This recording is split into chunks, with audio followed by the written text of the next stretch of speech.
There's Cerberus, the three-headed dog, and me having only one crotch to sniff. Hello and welcome to the Kongversation. I'm Hyle Russell. Hi Hyle, yeah, this is Mitchell here. I'm outside of Super Smash Bros. Ultimate, where Banjo and Kazooie were just let into the game. Excitement and tensions are high. Back to you. Thanks, Mitchell. So here we are on the Kongversation, and yes, I wasn't expecting to record this episode this soon, because it is September 8th when we're recording this. Banjo and Kazooie dropped in the game on September 4th, although September 5th for most of the world.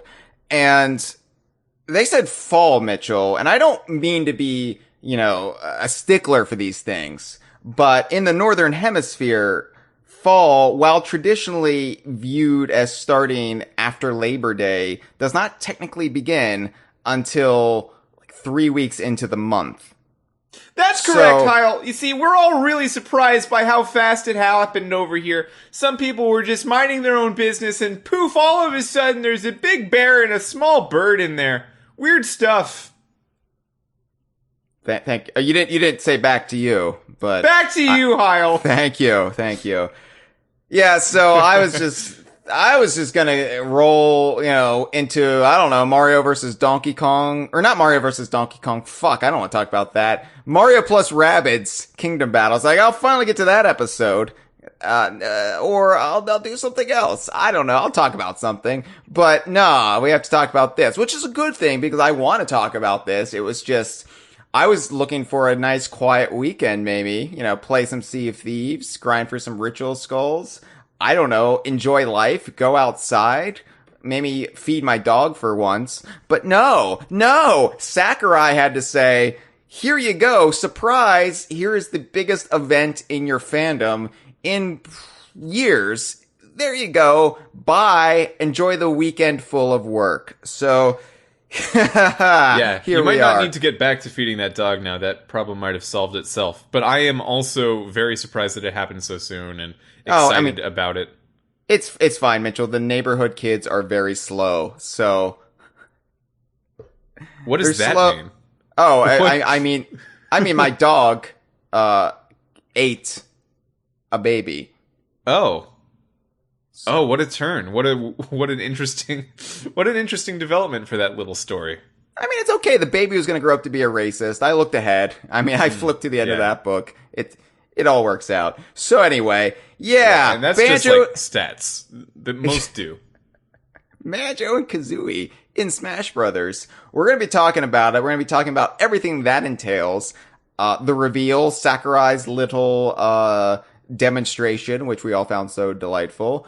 The stages, the music, the spirit battles, and also the other ancillary Smash news that came out of this past Wednesday. We're going to get into all of that, but first I want to say, please support DK Vine on Patreon. Yeah, Patreon, DK Vine, a marriage made in heaven. DKVine.com/Patreon is where you can find it, and there you can find all sorts of rewards for backing us at just $1 a month, $1 US currency. You get stickers sent to you through the mail, and if you keep backing us at $1 a month, you get stickers every year. We're up to the 4th series, because we can't stop, I can't stop, this is my life. Not until I'm in the ground and a ghost am I gonna stop, and even then I'm still gonna haunt you and give you stickers, slimy ectoplasmic stickers coming right your way. Yeah! DKVine.com/Patreon. We also have much better rewards than stickers, but you gotta pay for more money, and that benefits us. Well, it benefits me. That I don't really give Mitchell anything. But, I mean, then he can enjoy my company at E3, and I know how much he enjoys that. It's worth it. It's worth the whole year of lack of pay. yeah. YouTube has still demonetized me, so hey, this is literally my income right now. Lots of ramen, but it's fine. My bones are so weak, Mitchell. They're brittle. They're chipping off. Little bone flakes are behind me. You can tell everywhere I've been in a day by the amount of bone on the floor. Well, a trick for that is that you're supposed to eat the ramen inside the cup, not the styrofoam itself. Oh, That should help all with right. your bone flakes. Okay, I actually eat the prepackaged squares, so it's in the plastic. I don't do the cup of noodles thing. I just get the 25-cent cube. I boil it. Get a nice, if you buy your food in cubes, you know it's working. You know you're doing the right thing. $1 a month gets me 4 of those cubes, people. So just think about that's 4 meals right there, and I give you stickers for that. All right, so I've depressed myself. Let me boost my spirits again by talking about Banjo-Kazooie and Super Smash Bros. Ultimate. Yeah. So as we mentioned in our rambling introduction, there, I didn't expect this so soon. Kind of blindsided me. Although I suspected as much when they announced the Nintendo Direct, but I was in denial. Not so much denial. I was trying to talk myself out of it because I just wasn't ready. And I was like, maybe they'll just announce a date. Maybe it'll be like next week or the end of the month, but no, That's they're what I going to thought was happening. They're going to do the thing, where it is, and it's available today. You know, they love to do that. Everybody loves to do that. Look at me. Look how I can make your nipples pert by making you rush off immediately afterward and pick up your goddamn video game console. I don't care if you had plans. I don't care if you wanted to have a life. Fuck you. We own you. Corporate America and the entire capitalist infrastructure owns you, Mitchell. They did say that in the Direct, yeah. I expected something around maybe the end of September or even early October. Yeah, I was expecting. It's not fall yet. Part of me was wondering if there's going to be like dickery involved, and they drop it on the day Impossible Lair comes out. Not like intentional dickery, because they wouldn't like try to sabotage Platonic, but it would just be the kind of like the kind of scenario in my life. Nintendo is sabotaging Platonic for Microsoft. Yeah. No, it would just be this situation that would inevitably happen in my life, where all of a sudden I have to cover these very big things on the same day, and I would probably just roll into a fetal position and whimper, and nothing would get done. So, it didn't happen. It didn't happen in October. It happened this past week. So, after I got over that initial, oh my god, I have such a busy night ahead of me, I got excited about it, and I didn't actually play it till the next morning. I got up at 4 a.m. as I have been doing since the spring, and got my Switch, sat in front of the TV, decided I wanted the full like resolution of playing on the TV, and with the Pro controller and everything. And yeah, I have to admit, my hands started trembling a little bit when I actually like selected them on the character select screen. Like that was a moment that I didn't really expect to have, where the full force of my fandom took over and I felt like a little giddy child again. Like I remember when I picked up the original Banjo-Kazooie in 1998, I had it reserved at Toys R Us, and I picked it up, and I remember handing over the money, and my hands were trembling because I was so excited to get it. And it happened again. Here, as a 35-year-old man, my hands were trembling, holding that Switch Pro controller. The character select screen looks so surreal.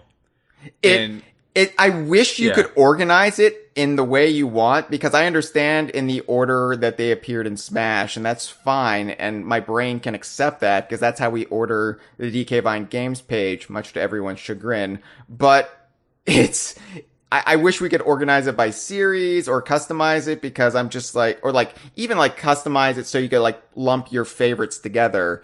Because it's just like, oh my god, this is just, I need a magnifying glass now.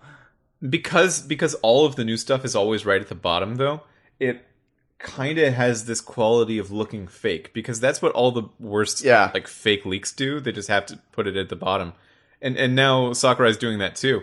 it gives you the impression of like, you know, that guy that lives in your basement whose head is sewn on the wrong body. Like it's like looking at that guy. You think, hey, yeah, if I just see his head, if I just see Banjo and Kazooie, like I know what Banjo and Kazooie look like, but then you see the rest of his body, it's like, oh, that doesn't fit. Whoa, what's going on? That shouldn't be there. And then you realize, no, this is great. I do have a guy in my basement whose head is sewn on the wrong body. I do have Banjo-Kazooie and Smash. It's all worked out. Yeah, mine's name is Bippo. Mine's name is also Bippo. It's weird. Yeah, I guess, wow. you know, that was a very common name in the guy with the head sewn on the wrong body baby name book. And that. Mm-hmm. Do you think Bippo's like the name Bippo is the head? Like who brought the name to the table? Was that the head's I imagine name or the body's name? It's a portmanteau, like a celebrity mashup name. Oh, so you got Bip and Poe. The tabloids love it, you know. Yeah, they were made for each other, very literally. And if they weren't, now they are. Yeah. Yeah. Wow, this show is cool.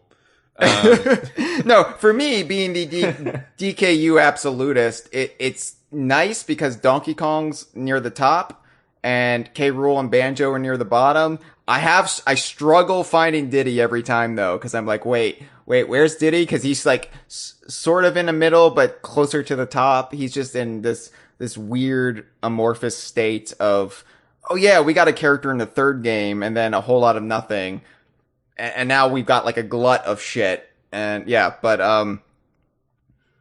yeah, you're right. It just looks like a bad Photoshop that kind of came out. Well, in any Smash cycle, but particularly, you know, for an Ultimate. But yeah, the reveal, it was very blunt. They just flashed the date up on the Direct and, you know, oh, they're coming today. And, then they also had the reveal for the next, fighter in the Fighters Pass. I'm not drunk. You're drunk, Mitchell. It's Terry Bogard. No, it's Harry Bogart. Humphrey Bogart. Which I imagine he just Bogarts cigarettes off of people. That is his secret move. Yeah. Yeah. if you press B twice really quickly, he just like says, "Hey man, I thought I brought my packet of cigarettes, but I guess I didn't. So yeah, can I get one?" And that's it only works. His whole thing. It's like the Snake Codex or the Palutena's Guidance. It only works with some characters, and for this, it's the characters who smoke. Not the characters who vape, just the characters who smoke. So definitely Snake, Luigi, Joker, maybe. Let's say so. Let's say, yeah. Oh, I think Yoshi for sure. No, Yoshi switched the patch. That's what the big thing that looks like a saddle is on him. Oh no, Hyle, Yoshi vapes. Yoshi definitely vapes. Kirby would vape. Kirby does everything. Kirby vapes, but like that's only the tip of the iceberg. Do you think when Kirby absorbs the powers of his opponent, he also takes on all of their addictions and vices? If you think about it that way, it's kind of a blessing. No, the characters don't lose theirs. Kirby just now has a new problem to overcome. So we probably are torturing the people at home. No, they love this. They want to hear about Banjo and Kazooie. They do, but you know what? Mitchell? I want to know if Kirby has a nicotine addiction.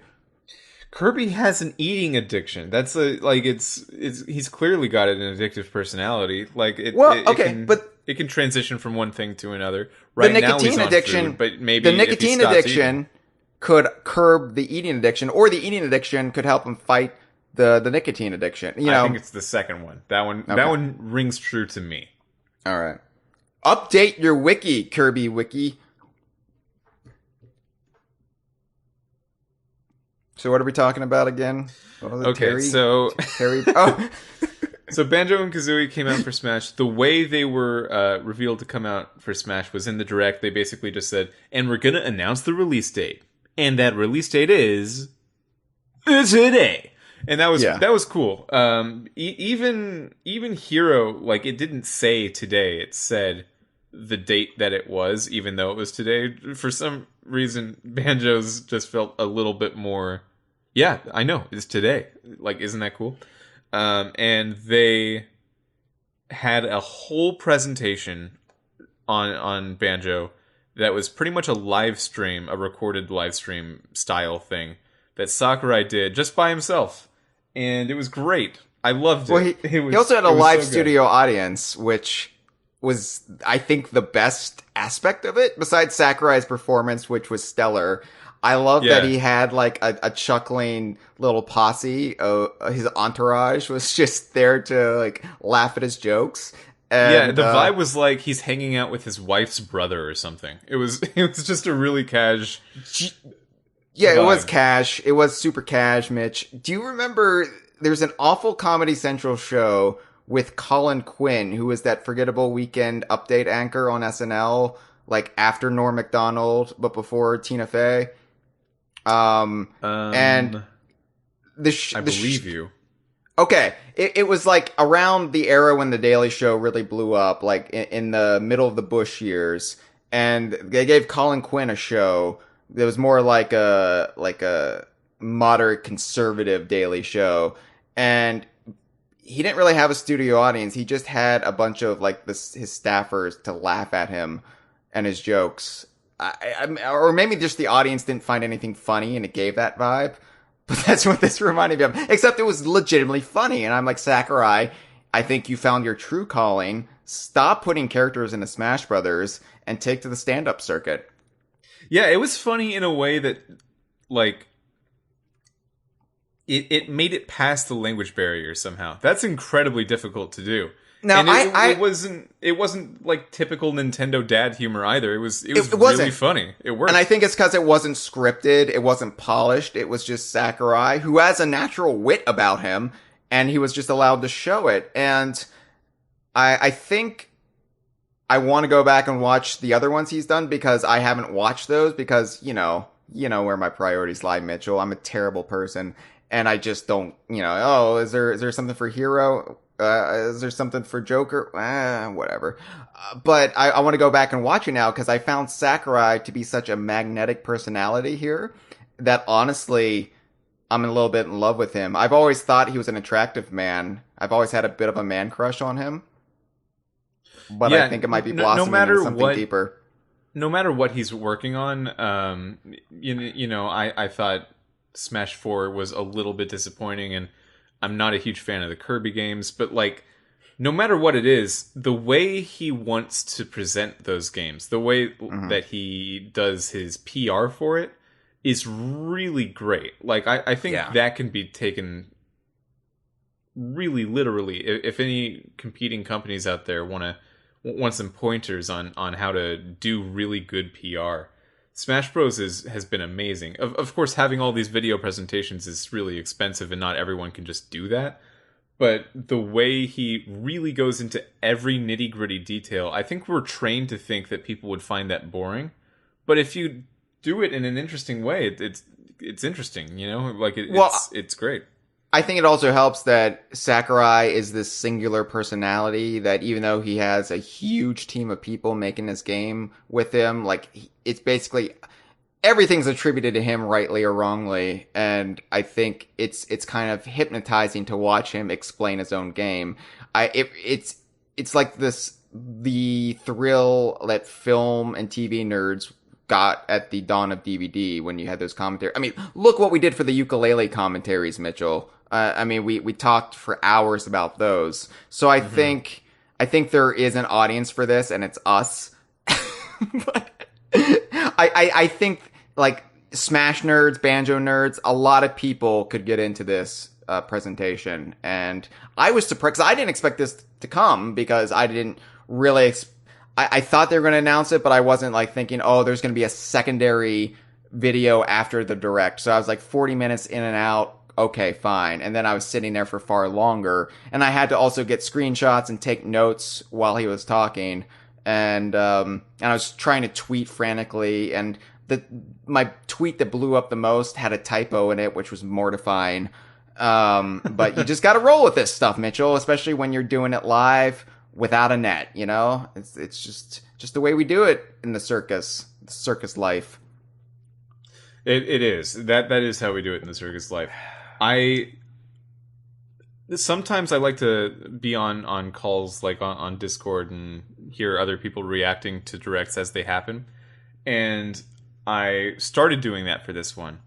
And then when it got into like the nitty-gritty of like, hey, we're gonna show the Terry Bogard trailer, and we're gonna go into more detail on Banjo-Kazooie, you know, the thing that you've always wanted to see your whole life. I hung up on that Discord call because those people who were my friends were no longer my friends because they wanted to talk over my favorite thing, and that's just unacceptable. Like sometimes you have to drop your friends. I used to be able to do those calls, you know, those. Oh, we're gonna all sit around on a call and watch this Nintendo Direct or this presentation or whatever. And I can't do it anymore because I can't focus on all these different conversations. As I've gotten older, maybe I've lost my superpower of being able to audibly multitask, orally multitask, AURAL. Anyway, yeah, I can't do it. I have to just like laser in on one stream of dialogue, and so yeah, I completely sympathize with that. But yeah. you know, Sakurai, what I found remarkable about Sakurai here was that he almost tailored the humor to fit the Banjo series because it had this element of dry British cynicism that is so prevalent, especially in Tooie, that it almost like was just simpatico with the Banjo-Kazooie style. And that's why I really want to go back and watch the other ones, because I want to see if this is just Sakurai or if he actually adjusted his way of thinking for each particular franchise that gets DLC in the I don't know. I think he's just beginning to lean into this formula, this new live stream like formula. This is only the second time he's done it. The first one was for Hero. Joker had like a pre-packaged video thing. Yeah. And man, he's great. just listening, he starts it off. People are like, okay, I just watched a whole exciting Nintendo Direct, theoretically exciting. I thought it was fine. It was fine. We watched a whole big Nintendo Direct. I want to see this Banjo stuff. I don't want to come down. And Sakurai says, well, what if I spend the first 2 minutes talking about how I hold the controllers for these things? Because I think that would be really interesting. Well, it's like, Mitchell, when we began our stream for this, before we actually began the episode proper, we were arguing about eating olives out of the jar and whether or not that was gross. And we argued about that for a solid 3 minutes. So... yeah, you know, and it makes me feel at home when Sakurai is like, well, in the GameCube days, I could have them top to bottom because it wouldn't press the triggers. Yeah. But these days, not the case. Yeah, it's great. I loved it. It honestly reminded me of me playing Donkey Konga 2 and just lining up bongos, like, and trying to play multiplayer Donkey Konga 2 by myself. And I feel you, Sakurai. You're a fellow traveler.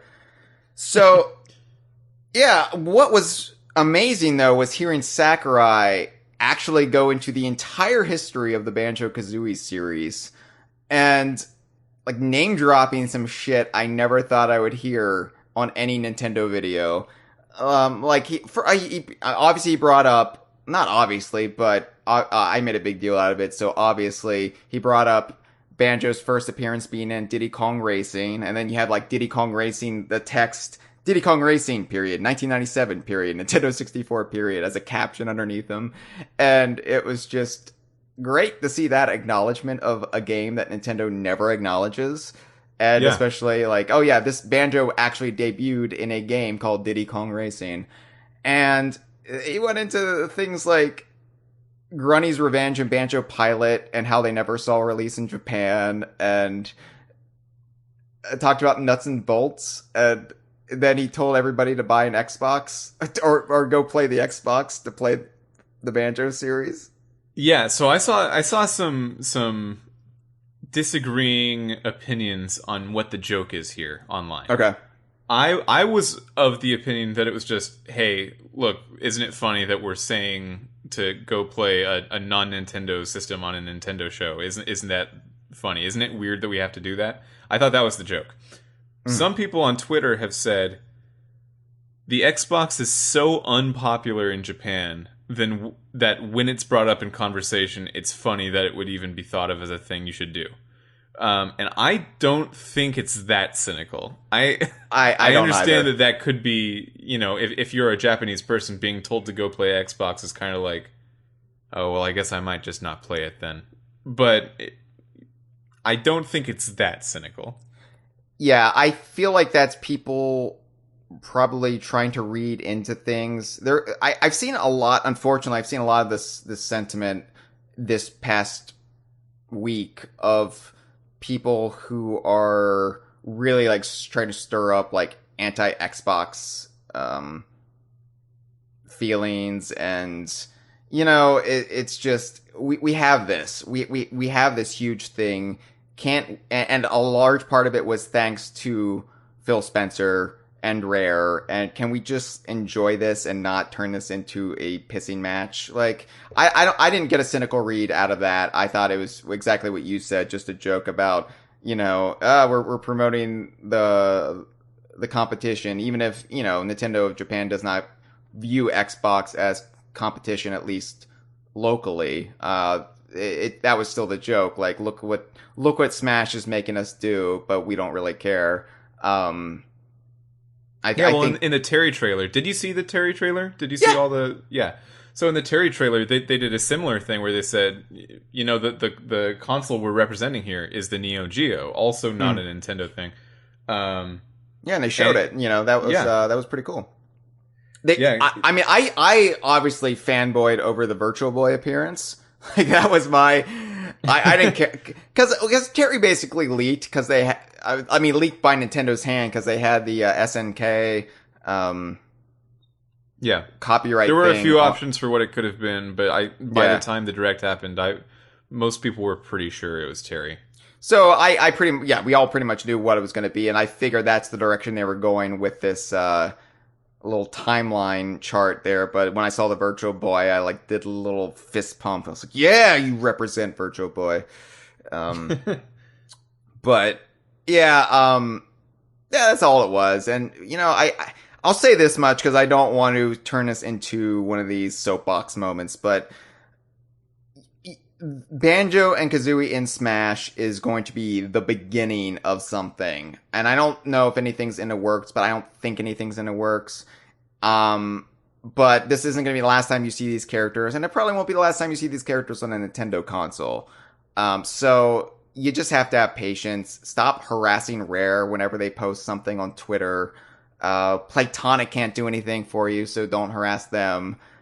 Just enjoy this moment. We've got Banjo and Kazooie back in some form on a Nintendo console with the Kongs. So can we just be happy for a few months? I'll give you to the end of 2019 before you can start complaining again. Let's just enjoy this, all right?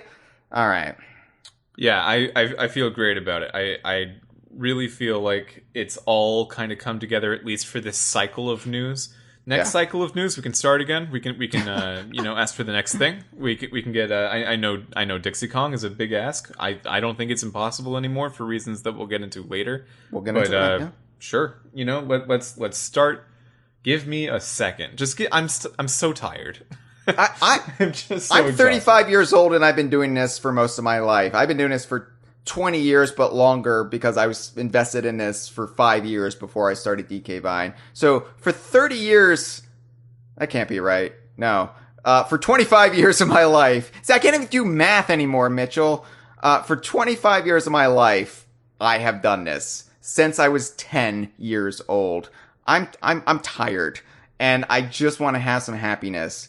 And having Super Smash Brothers, where I can play as Donkey Kong, I can play as Diddy Kong, I can play as K. Rool, I can play as Banjo and Kazooie. Like, that is just a crazy ass dream, a flight of fancy, and it's real. I can have Diddy Kong running around Spiral Mountain. I can have Banjo and Kazooie running around on the arcade girders of the original Donkey Kong. Like, let me enjoy this. Please. Please, and let yourself enjoy it.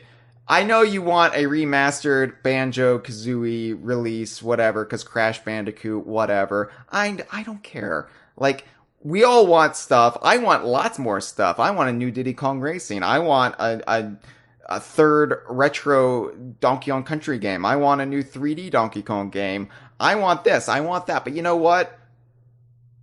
You're gonna get stuff eventually, but you gotta appreciate what you have now. I sound like such a dad now. God.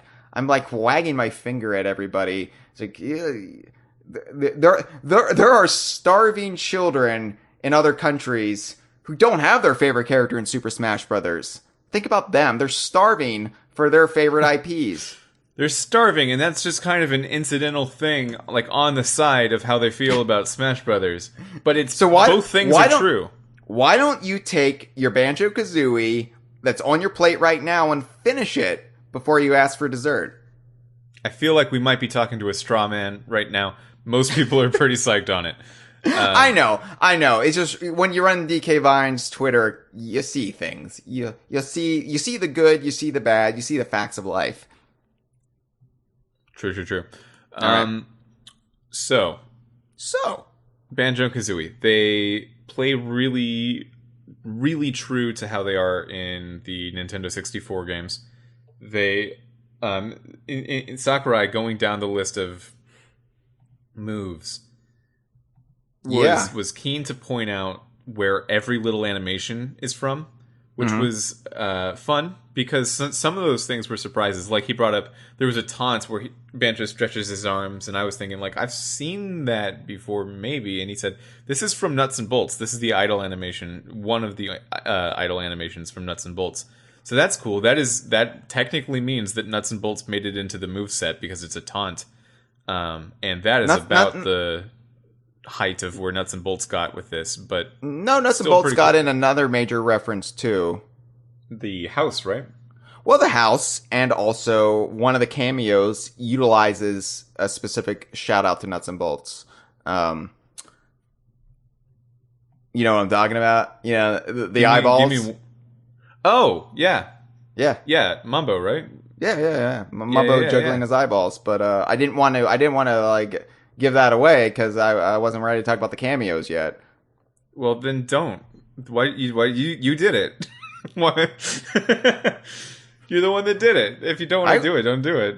I would be an awful pornographic film star because I would just shoot my load like, at the very beginning, and then I'd be like, now what? Now what do you want me to do? Pay me for the whole day. Do you just want me to stand here? I'd probably be eating like Cheetos. I think there was a fear from some people, maybe a hope for others, that Banjo-Kazooie, because they are a DLC character, and DLC characters have been kind of weird, that their moveset would be really, really gimmicky. Because you have people like Ryu, and Ryu has all of his command interface from actual Street Fighter games. Sure.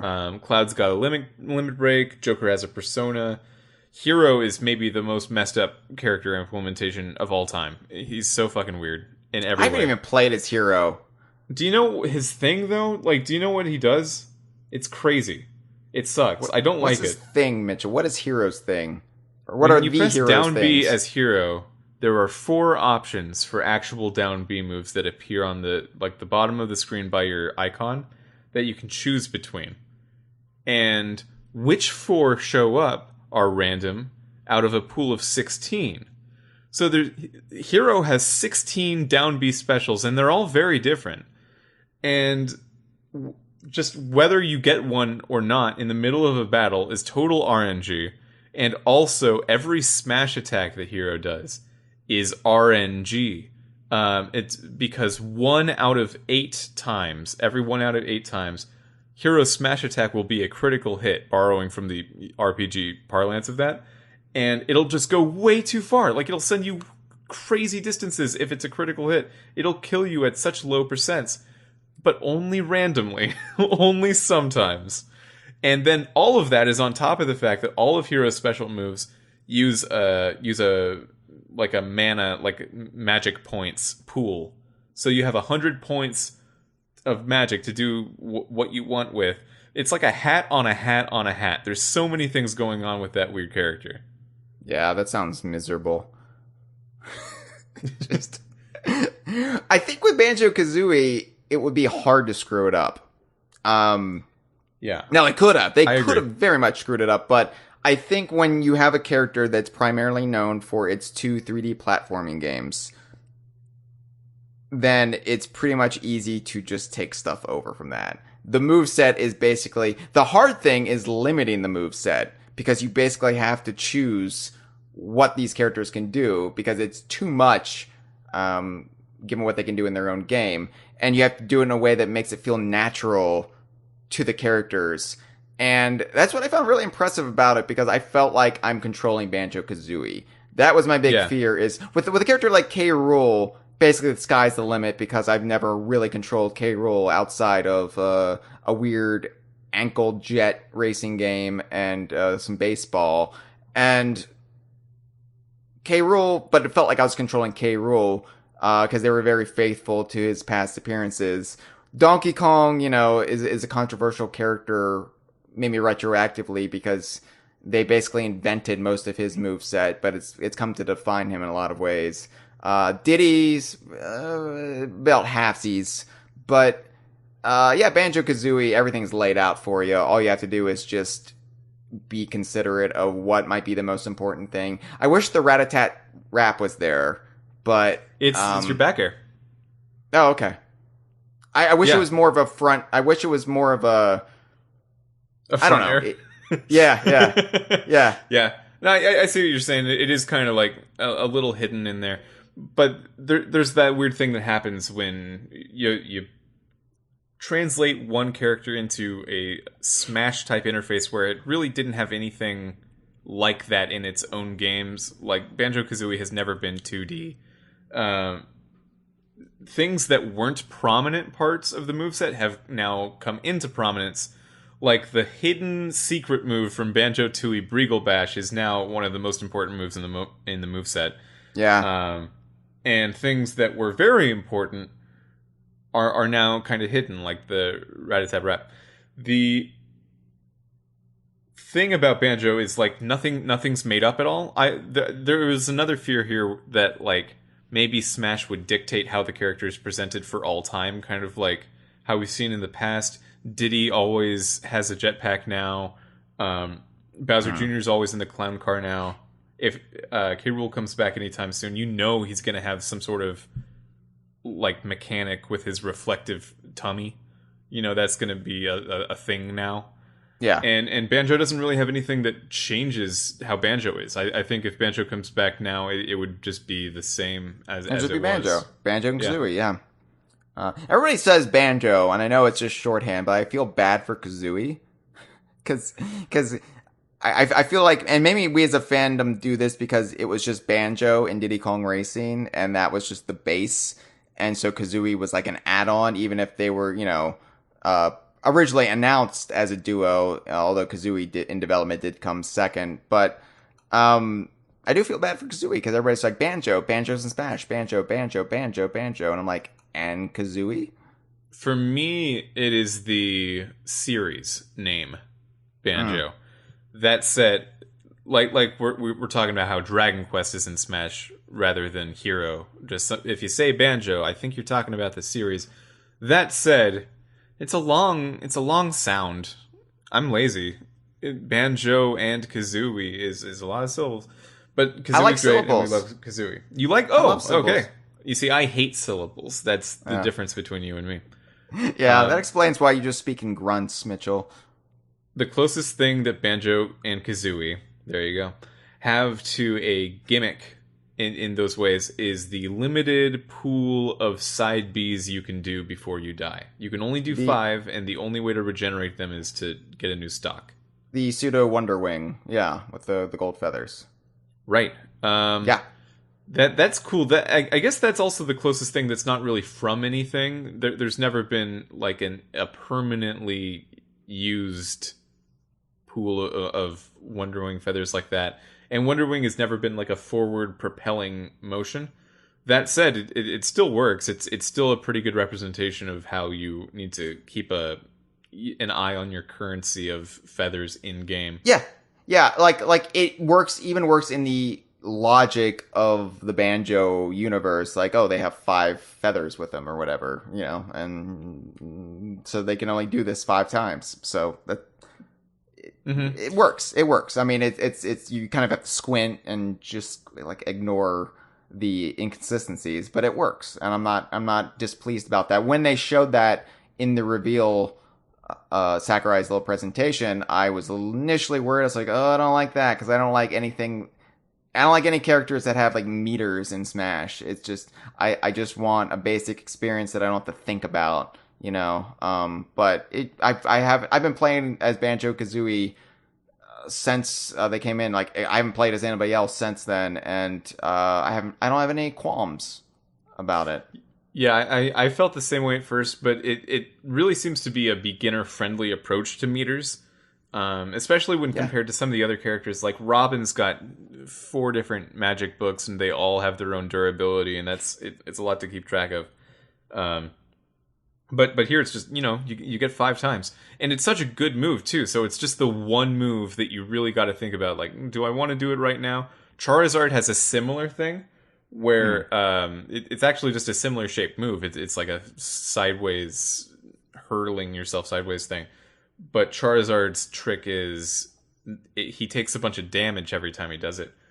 I like this approach more. Just this one even makes me think about it more, because sometimes you can just take the damage and just be fine. Like, I'm 10% higher. That's fine.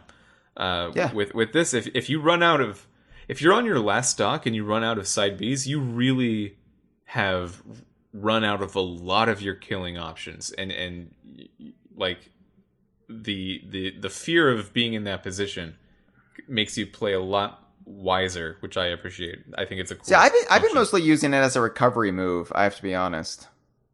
Yeah, it's good for recovery too. It's probably the best thing Banjo has for sideways recovery, because his up recovery is his up special. I mean, is just straight up. It doesn't really give you that much forward momentum.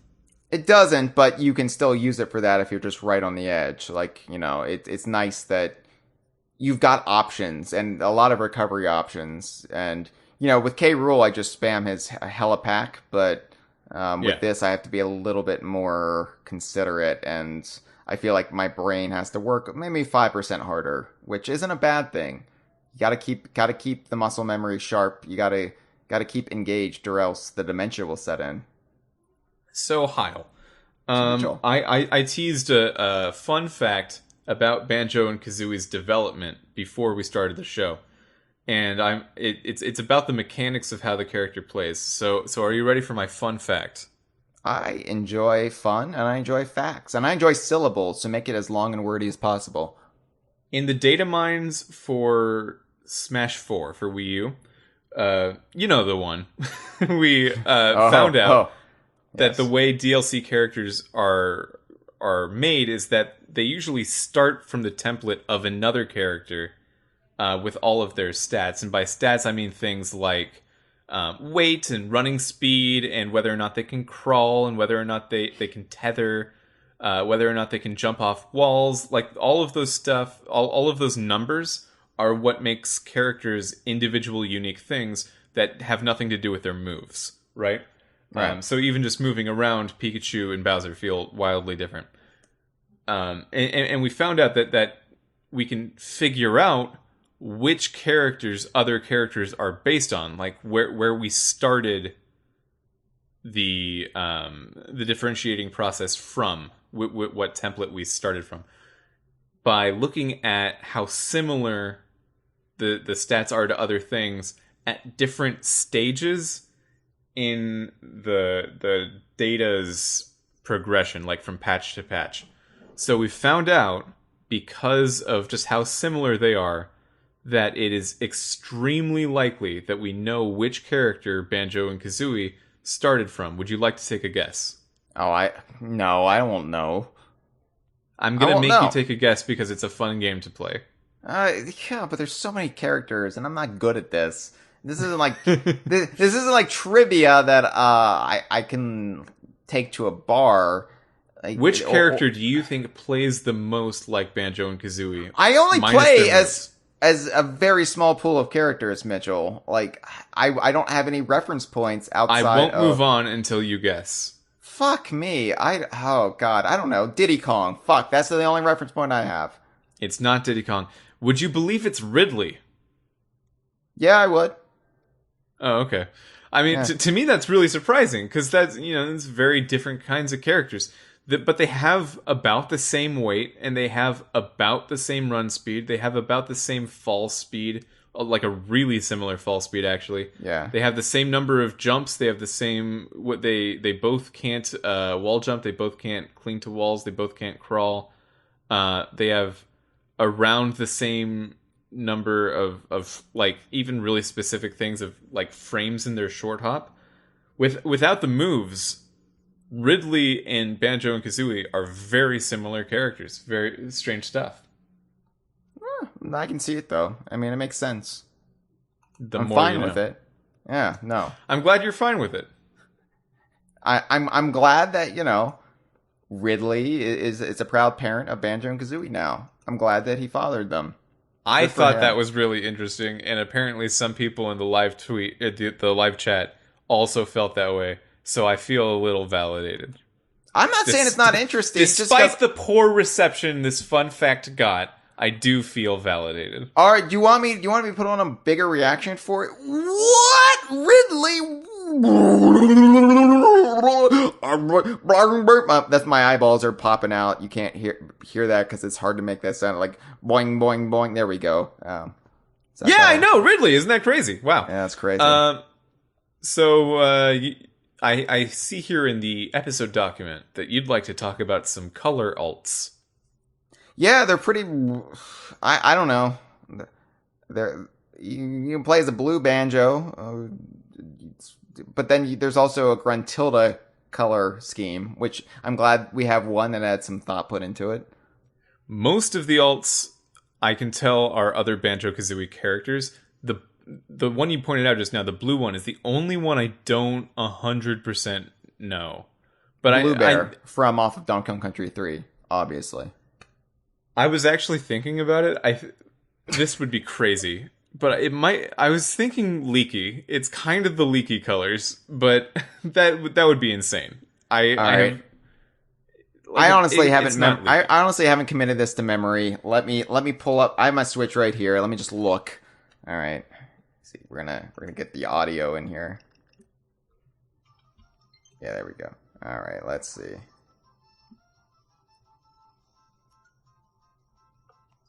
All right.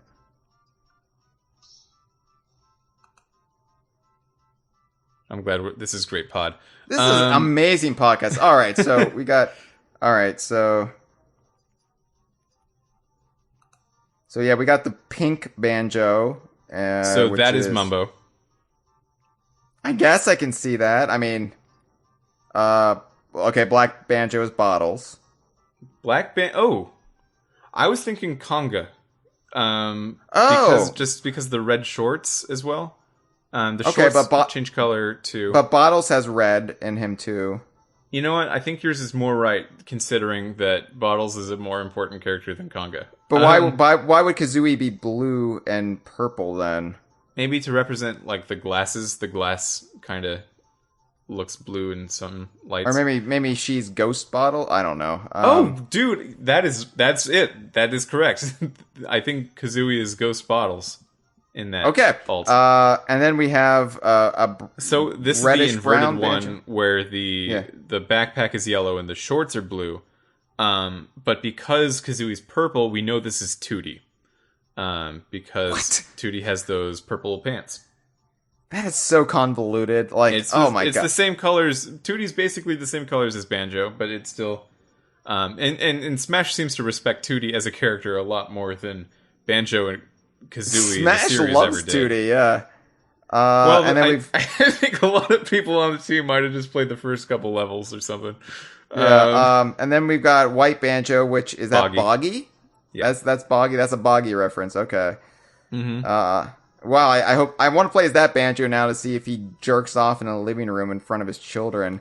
We got Yellow Banjo, which So for this one, I'm thinking that it's just like collectibles, jiggies, notes, music notes. honeycombs. Okay, I could see that because they seem to really be all in on the Jiggy too, just by the spirit battle. And then we got Blue, so that would be you that's said the one I don't Leaky. know. I mean, Leaky. maybe.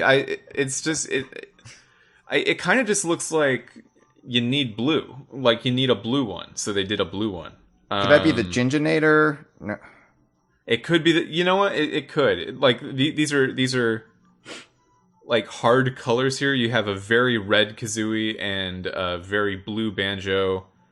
I'm gonna say Jinjos just because Jinjos are colors like that. That's the only one that kind of doesn't make sense to me. But the only one they actually put a little effort into it, and by that I mean they changed the actual pattern on his shorts, is the final one, and that's the Gruntilda color scheme. Where Banjo is green, Kazooie is greenish, and he's got the scarf pattern on his shorts. So yeah.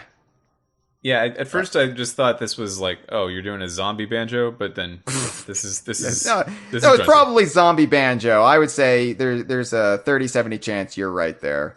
All right. I'll take 30-70. That's a good one. Those odds aren't Oh, bad. All right. Sorry. Hey, Just Andre writes in, blue and red Banjo represents the respective colors of the split-up pads in Tooie. Banjo also uses this fur color as one of the 4 possible colors in Banjo-Tooie's Squawk match. Okay. I'll take it. I think that's a deep cut, though. I still think it might be the Ginginator. Most other things are characters, and this isn't, which makes me think that this might not be right. Like, even Boggy gives me pause because Boggy is not represented at all in this DLC. So It's Boggy though. Okay, it's a white bear. Sure. Okay, all right, fine. Well, also it's probably easier to do an alt of any other bear characters in Banjo-Kazooie, and so they had 2D and they had Boggy and Boggy's kids. Yeah. All in all, I think pretty good alts. Both Joker and Hero had complete alternate like costumes. Yeah. That went along that actually changed the model. People wish there was Dragon Kazooie in the game. Dragon Kazooie would have been cool. Yeah. Yeah, but then, it's like, does she breathe fire? Like, there would be... You don't have to have that, though. Like, you don't have to change anything. It's just, Yeah. I mean, there's 4 different heroes from Dragon Quest, and they all do the same thing, and they're different people, and it'd be fine. I wonder why. I wonder if it was just like, we just don't have the budget for that kind of thing right now. Because they know Breagle Bash. So they know some stop and swap stuff. That's how far they're going. They do. Yeah. No, it's fun. Like, I don't really care about the alts. I've never been a guy who cares about the alts. Because all of my characters are usually just, we're going to change the fur or the scales on you. And it's fine. But it is fun to, I guess, sit back and try to figure out what the alts are representing. Like, K. Rool has a Lord Frederick representation in his alts. So, it's a fun parlor game that I didn't actually do usually until I like sit down with alts, you. but there's something about having Banjo-Kazooie finally in Smash that I don't want to... I feel almost like I'd be jinxing it by saying, I want to play as Banjo, but blue. Like, I just want to do the regular one. I'm fine. Well, it's also weird because I'm so used to seeing Donkey Kong get bastardized in other, like, color schemes, that to see it happen to Banjo, which I know is, like, mostly a singular thing, and when it's not, it's like, you're a washing machine now, Banjo. It's a middle ground that I'm not comfortable with, because I'm used to my Banjo transformations as extreme variables. Yeah, there's also people who are saying, the Squawk match representation and how they had different color alts in that mini game in Tooie. I played Tooie's multiplayer a couple times in my life. Yeah. Which is sad, probably. I want to play it more, but I admit I barely touched the multiplayer in Tooie, because let me tell you a story about Banjo-Tooie. It was a long game. and I enjoyed it, but it also came out the same day as Donkey Kong Country for the Game Boy Color, so I had a lot to do. And ultimately I gave the multiplayer in Tui a short shift. I didn't really pay much mind to it. It wasn't my thing. So, yeah. All right. Well, should we move on then to the Spiral Mountain stage itself? We shall. Okay. So, I love this stage. Initially during the presentation, when they revealed the gimmick behind it, that it spins, which we should have seen coming, but we didn't really know how it would be implemented. And to have it like be stationary for a while and then it rotates, I was a bit worried about that. Like I was a bit worried about how the Wonder Wing worked. But I admit, playing it, I don't mind. I quite enjoy it. It's not irritating in the way a lot of moving stages are, because you're still on the same platform, the same core platform. You don't have to stop fighting and start hopping around unless you're on one of the ancillary platforms. Yeah, I like stages that throw, like, they throw interesting things into the neutral of a fight. So, like, with this stage, you always have a differing position of the lower, I guess, platform of Spiral Mountain on the sides, because that spiral goes up and down as it spins. And sometimes you have more platforms, and sometimes you have the bridge to Grunty's lair. That's all cool, and I really like that it does that. But I was afraid that there'd be, I don't know, maybe collywobble or some shit just hanging out, and like it would hurt you if you touch it. Oh, okay. See, I honestly was upset that there was no topper, collywobble, and ball in the like popping up in the vegetable patch that 2D is apparently desecrating for some reason. I was worried about that, but I wanted that. I wasn't worried about it like you were, because I just wanted cameos by them. I'm upset we didn't get cameos by them, but it's fine. Yeah. It's fine. Sure, yeah. You gotta get Topper. Collywobble would have been a great spirit battle, because he could have had Kirby be colored white and... Sure. Yeah. Or no, Venusaur. I was thinking Peach, because the turnips kind of is a thing. But yeah sure. No, she would be Ball. She would be Ball. I really like the fact that... Who would be Topper? The stage is not trying to mess with you, is the point. Who would be Topper? Okay. The orange version of... I know that part is the beginning of the sentence I'm about to say. Laying the groundwork here. Daisy? Maybe, again, turnips? That's just kind of a vegetable thing. I mean, yeah, I guess. I can't think of any... Yeah, I'm sorry my explanation of the Topper Spirit Battle wasn't exciting for your podcast, Hyle. I mean, this is a very particular podcast, Mitchell, and we cater to some weirdos. Yeah, I'm just trying to think of long tubed vegetables now from the ground, and which character would best represent the spirit of a long tubed vegetable from out of the ground. Simon Belmont. He seems like Carrot feels Man. like a vegetable to you. Yeah, because he's always driving the stakes in the vampire hearts. Probably Ivysaur though, right? Ivysaur would be good for Collywobble.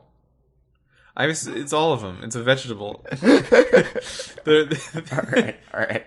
Well, honestly, the battle would probably be Topper, Bull, and Collywobble as one group picture. Nah. Separate. That has to be separate. These are the rules I've laid out, Mitchell, and we have to abide by them. Okay. All right. So, Spiral Mountain. Back to Spiral Mountain.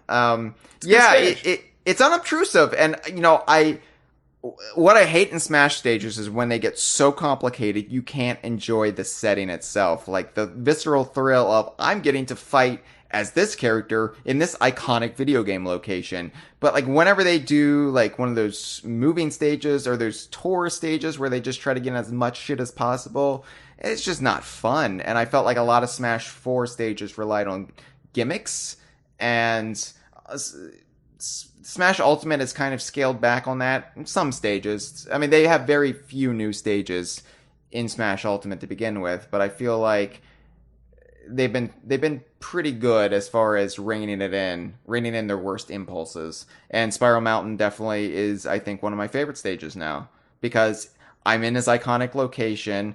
I can just focus on the fight, but there are enough variables that it keeps it interesting, and there's something interesting to look at every so often. Like something new pops up, or I get a new vantage point. It's fun. It's great. It's interesting. It's honestly, I might like it better than any of the Donkey Kong stages in the game. I have a couple little nitpicks with Spiral Sure. Mountain. That's fine. We don't have to be completely biased in favor of Spiral Mountain. We can be open and honest too. I really love it. I think it is fantastic, and the fact that it's Spiral Mountain specifically is such a great pick for the Banjo series, because it's really the only location that is unique to, or not unique, rather, that is shared across every main game in the series. That's Every game. it. Well, you know, is it in Sonic the Racing one? Okay. I'm not including like cameo appearances. I'm every game with Banjo-Kazooie or Banjo hyphen something in the title has Spiral Mountain in it. It's good. It's got it. Yeah, it's the one location in every. Maybe place. not Banjo-Kazooie Granny's Revenge missions, but Granny's Revenge Mobile definitely had it. So interesting. I would have to bust out my old Nokia to find out, but and that'll never happen. So flip phones are coming back. The couple weird things I have with it are that so you see in the background the extra lives and hollow honeycomb pieces that appear in the tutorial for Banjo-Kazooie are in all of their regular spots, which is really cool. But the way they show up is kind of weird. This is a real weird nitpick. Just the depth perception on some of these power-ups. Depth perception. The depth perception on Spiral Mountain is one death per boulder. But the depth perception on some of these power-ups, it looks like they're kind of like hovering closer to the camera than they actually are for some reason. And also, here's the big kicker that every Banjo fan should be really mad about. Sure. They forgot the one in the water. They have everything but that one. Well, Fix your game, Nintendo. I blame Rare. I blame Xbox. That was probably Xbox's call. I don't know Xbox how, Studios. but somehow I blame specifically Gavin Price.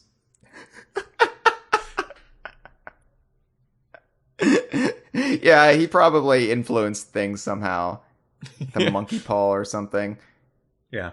And the other bit is that it's kind of the most recent example in this trend of third-party stages that I think starts with Castlevania, where it's a fairly normal stage in terms of the platforms and what you're actually fighting on, except you see a ton of just cameos randomly appearing in the back.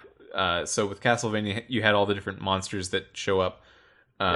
In Persona, you have or Mementos, you have all the Persona party members just kind of in the background. In Dragon Quest, you have a bunch of monsters, which I think might be my favorite interpretation of this so far, because in Dragon Quest, there are just monsters everywhere. That's how they are.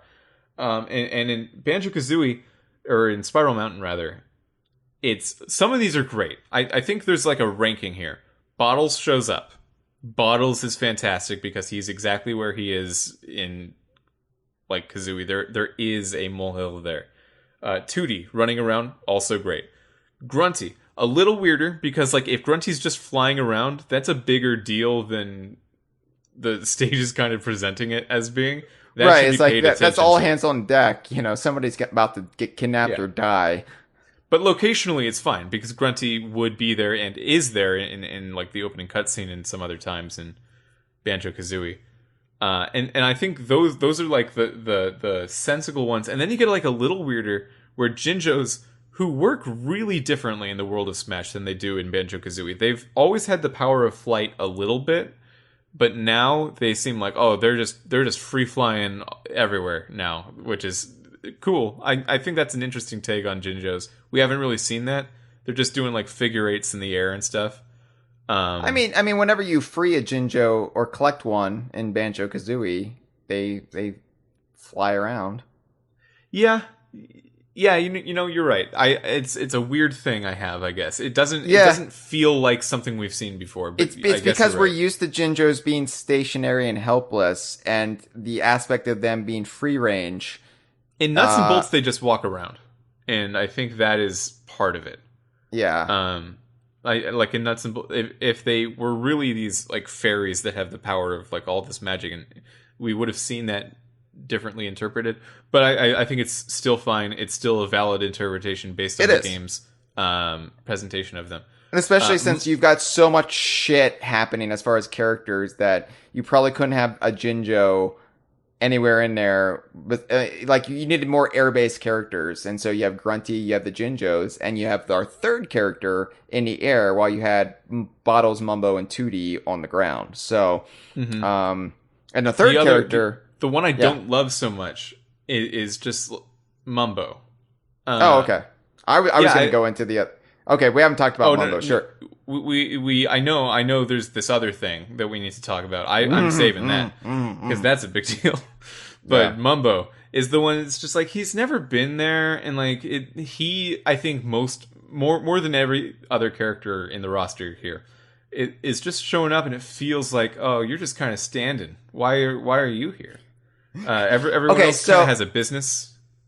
But Mumbo does hang out in Spiral Mountain in Banjo-Tooie's opening. You know, he goes for poker night, so it's not like he's a stranger to Spiral Mountain.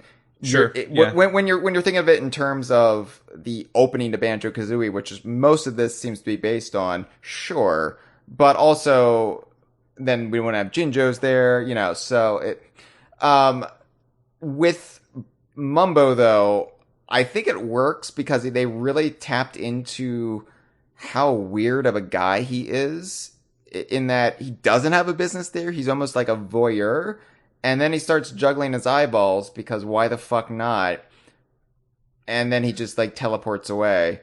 I like how bizarre he is. And I also like how he and Bottles will just creep up in the background. Like they appear on Spiral Mountain itself, the spiraling hill that leads to Grunny's lair, but then they also appear in the background, and you'll see them from time to time if you're paying attention in the far distance. I like that. That is cool. I like that Spiral Mountain feels like a living, breathing environment where all of these characters are going about their business, but also like watching the fight.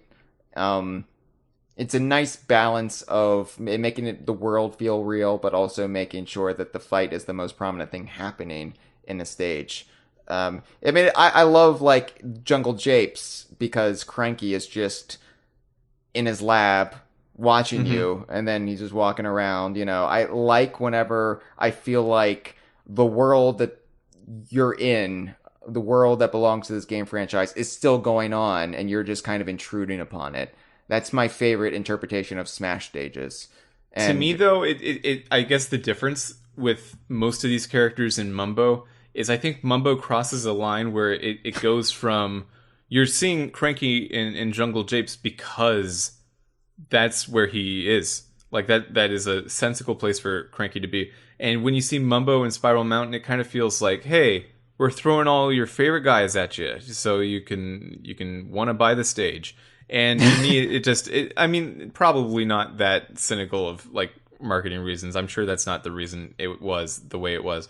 But it just feels like, yeah, I know you're putting all the important characters in my face, and it doesn't need to be there. And I think there are other ways that Mumbo should have been interpreted into Smash Brothers that a lot of the other DLC or both of the other DLC characters got a version of, which is Mii costumes from their series. Rare and Banjo-Kazooie specifically, they didn't get anything like that. They didn't get any Mii costumes. And I thought Mumbo as a Mii swordsman costume was a guarantee. I thought that was a lock. That would have made a spirit battle more sensible. Sensible. Yeah. Sensible. I'm not complaining, though, because I feel like Mumbo would be just the weirdo voyeur. Maybe Boggy, but yeah, that you would probably have a bigger problem with Boggy.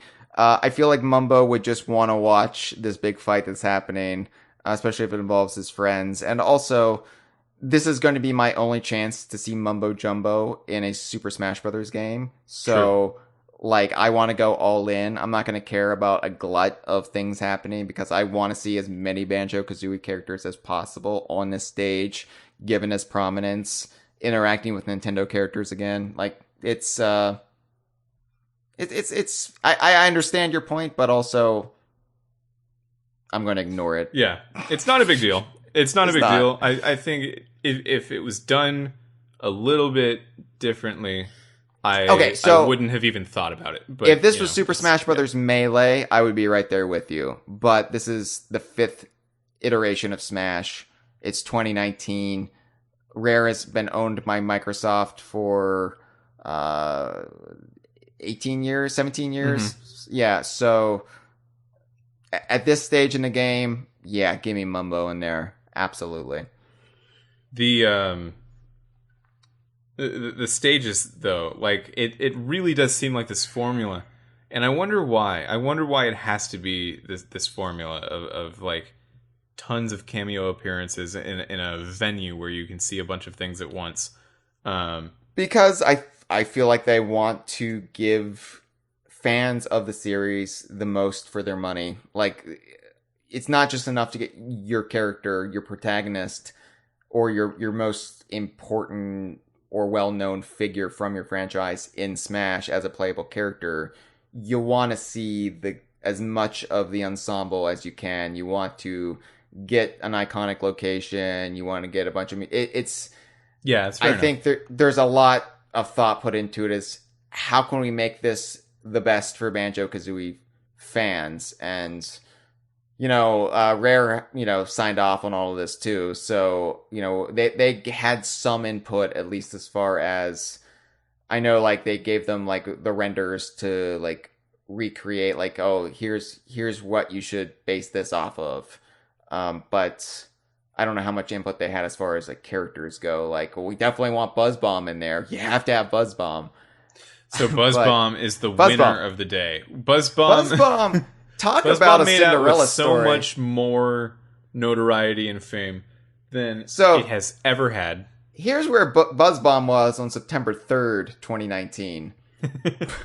Buzz Bomb was nothing. Buzz Bomb, you might remember from the opening of Banjo-Kazooie when he runs into the Rare logo. You might remember that. You probably forgot that Buzz Bomb was actually a drone in the game, an enemy who dive bombed you. You probably forgot that, but you weren't going to give Buzz Bomb much thought. You thought, what are some iconic Banjo-Kazooie enemies? You're going to think about the tickers, the termites. You're going to think about the gruntlings. You're going to think probably about some of the Treasure Trove Cove baddies. You might think, if you're me, Sir Slush, demonic snowmen throwing their balls at you. You're probably not going to think about the one that comes to mind for Bomb. me is Grill Champa, which wouldn't have been in Spiral Mountain. That one would have been too far. If Grill Champa showed up, I think you'd be on my side with this. Like, yeah, we didn't need to see Grill Champa. No, but I can see that. I mean, everybody probably has their like iconic Banjo-Kazooie enemy, and it's never been like this is the Banjo-Kazooie enemy because they swapped them out for Tooie, right? For the most part, and Nuts and Bolts went their own way with the grunt bots, but with Buzz Bomb, though, I don't think is anybody's favorite or was anybody's favorite. And now, one day later after September 3rd, Buzz Bomb is sitting pretty as the most iconic and well-known Banjo-Kazooie drone of all time. From here on out, it's Buzz Bomb. Yeah. It's the craziest fucking thing. The Kingmaker has spoken, and it's crowned Buzz Bomb, and you know what? I don't have a problem with this, Mitchell. I take delight in the absurdity of this. As a Banjo-Kazooie fan from day one, no, from day zero, to then have Buzz Bomb.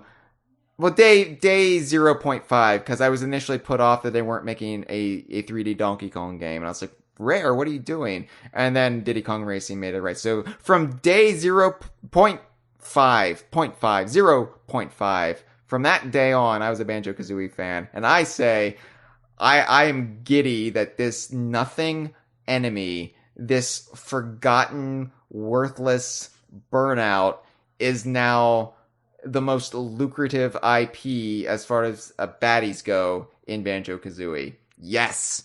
This is wonderful.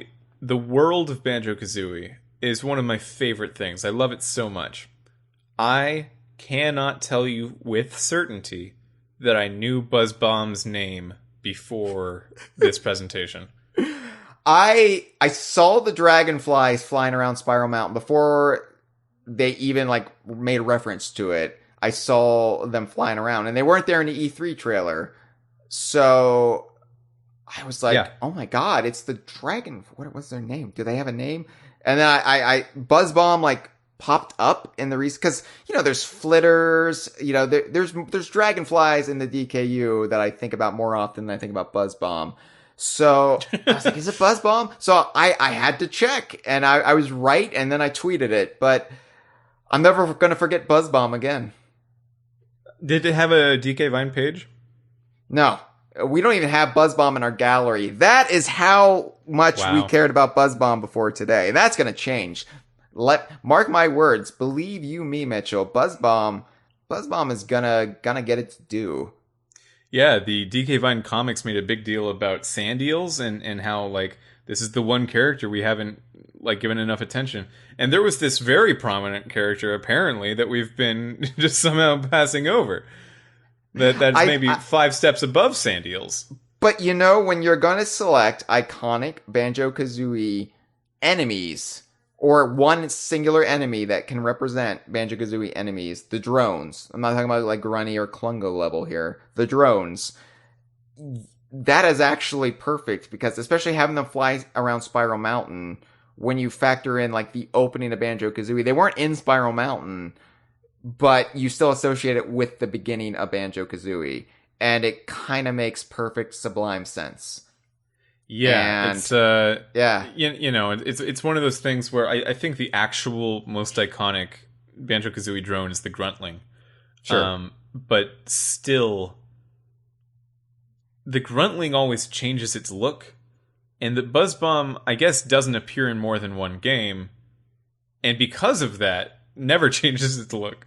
So it just works out. I guess that's the new one.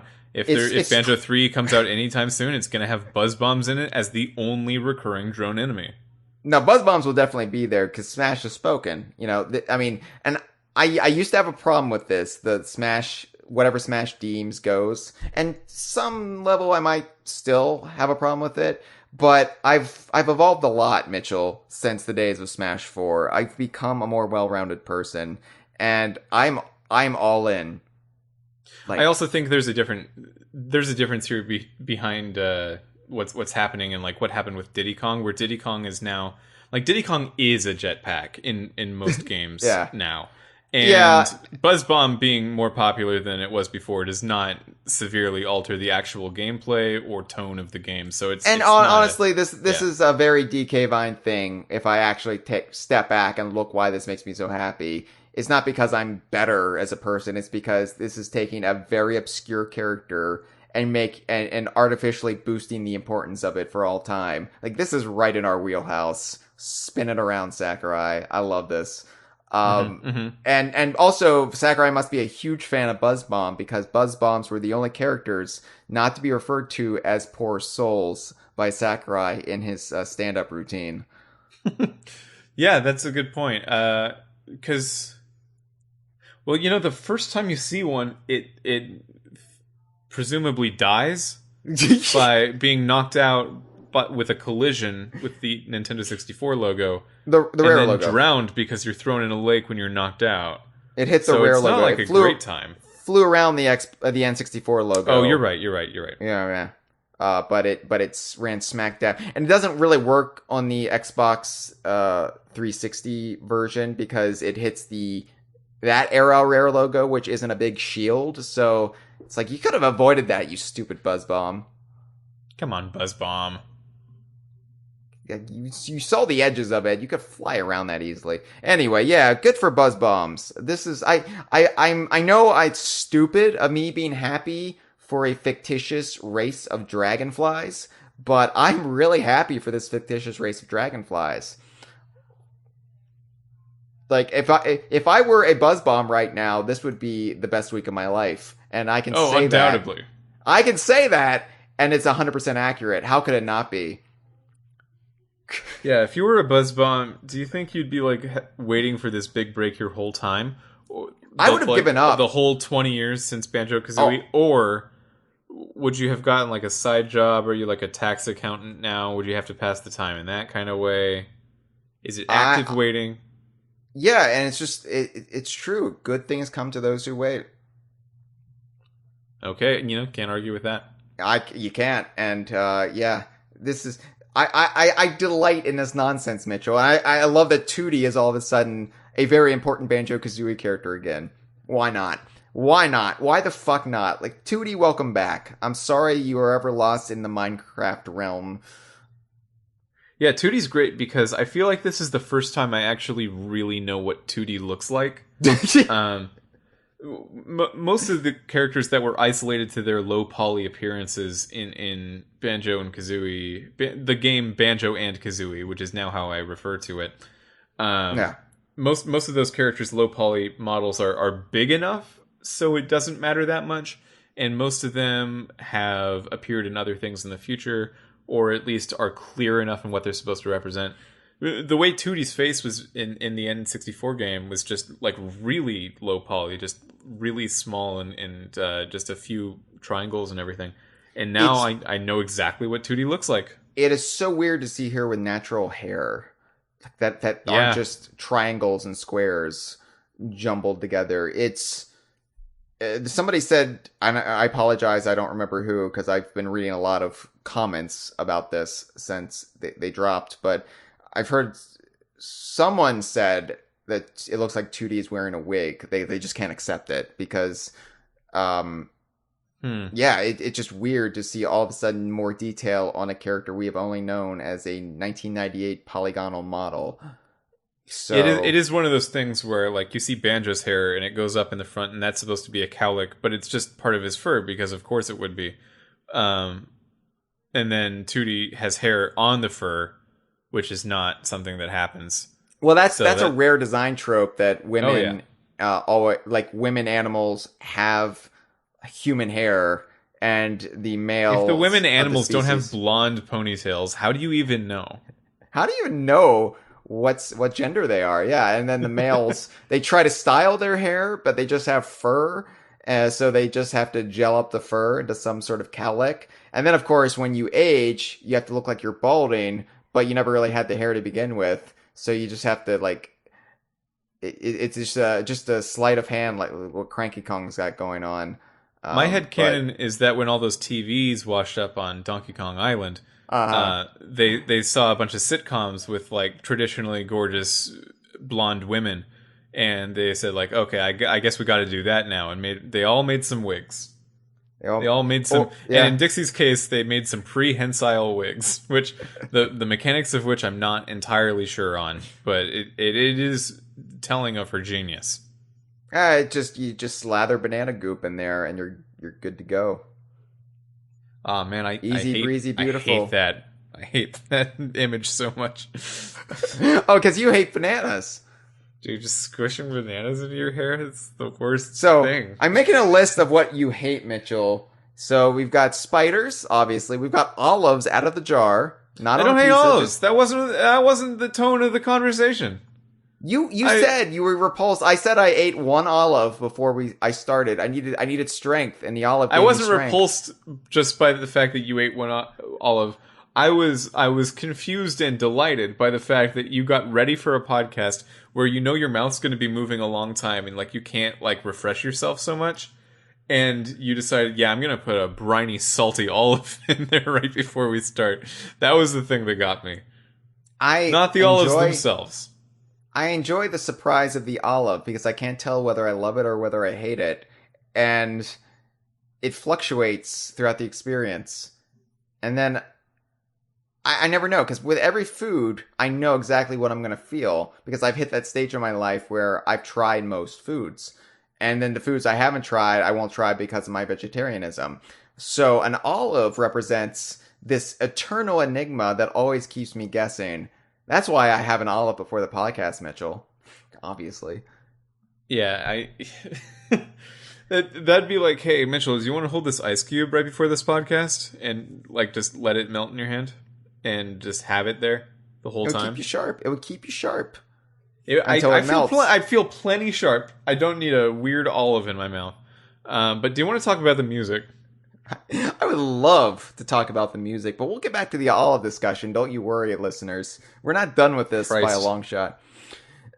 So the music. Now, we knew the Spiral Mountain arrangement by Grant Kirkhope from the Best Friends trailer was going to be in it, and it's fantastic. I love it, and that's the first thing I selected. Like, I made sure that was the first thing playing when I played Spiral Mountain because I needed it. I needed that experience. And it is so weird to see arrangement Grant Kirkhope in Super Smash Brothers. It's so weird to see a very like English name in there, because all these arrangements are done by Japanese composers and musicians, and here we have Grant Kirkhope, and the bluntness of the fact is quadrupled by the fact that I know exactly who Grant Kirkhope is. So it's just like, whoa, Grant's name is right there. Not even like hidden away in credits or anything. It's just right there for all of eternity. Wow.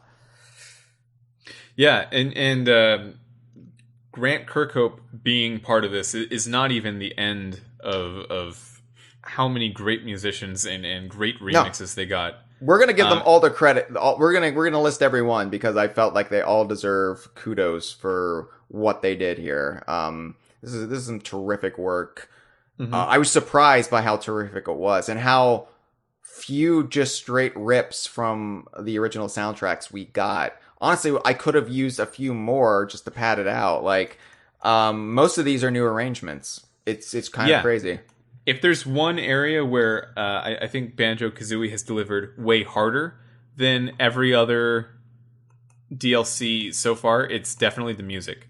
Persona was fine, and I thought Persona was like around what we should expect, where they got 11 songs and 3 of them were remixes.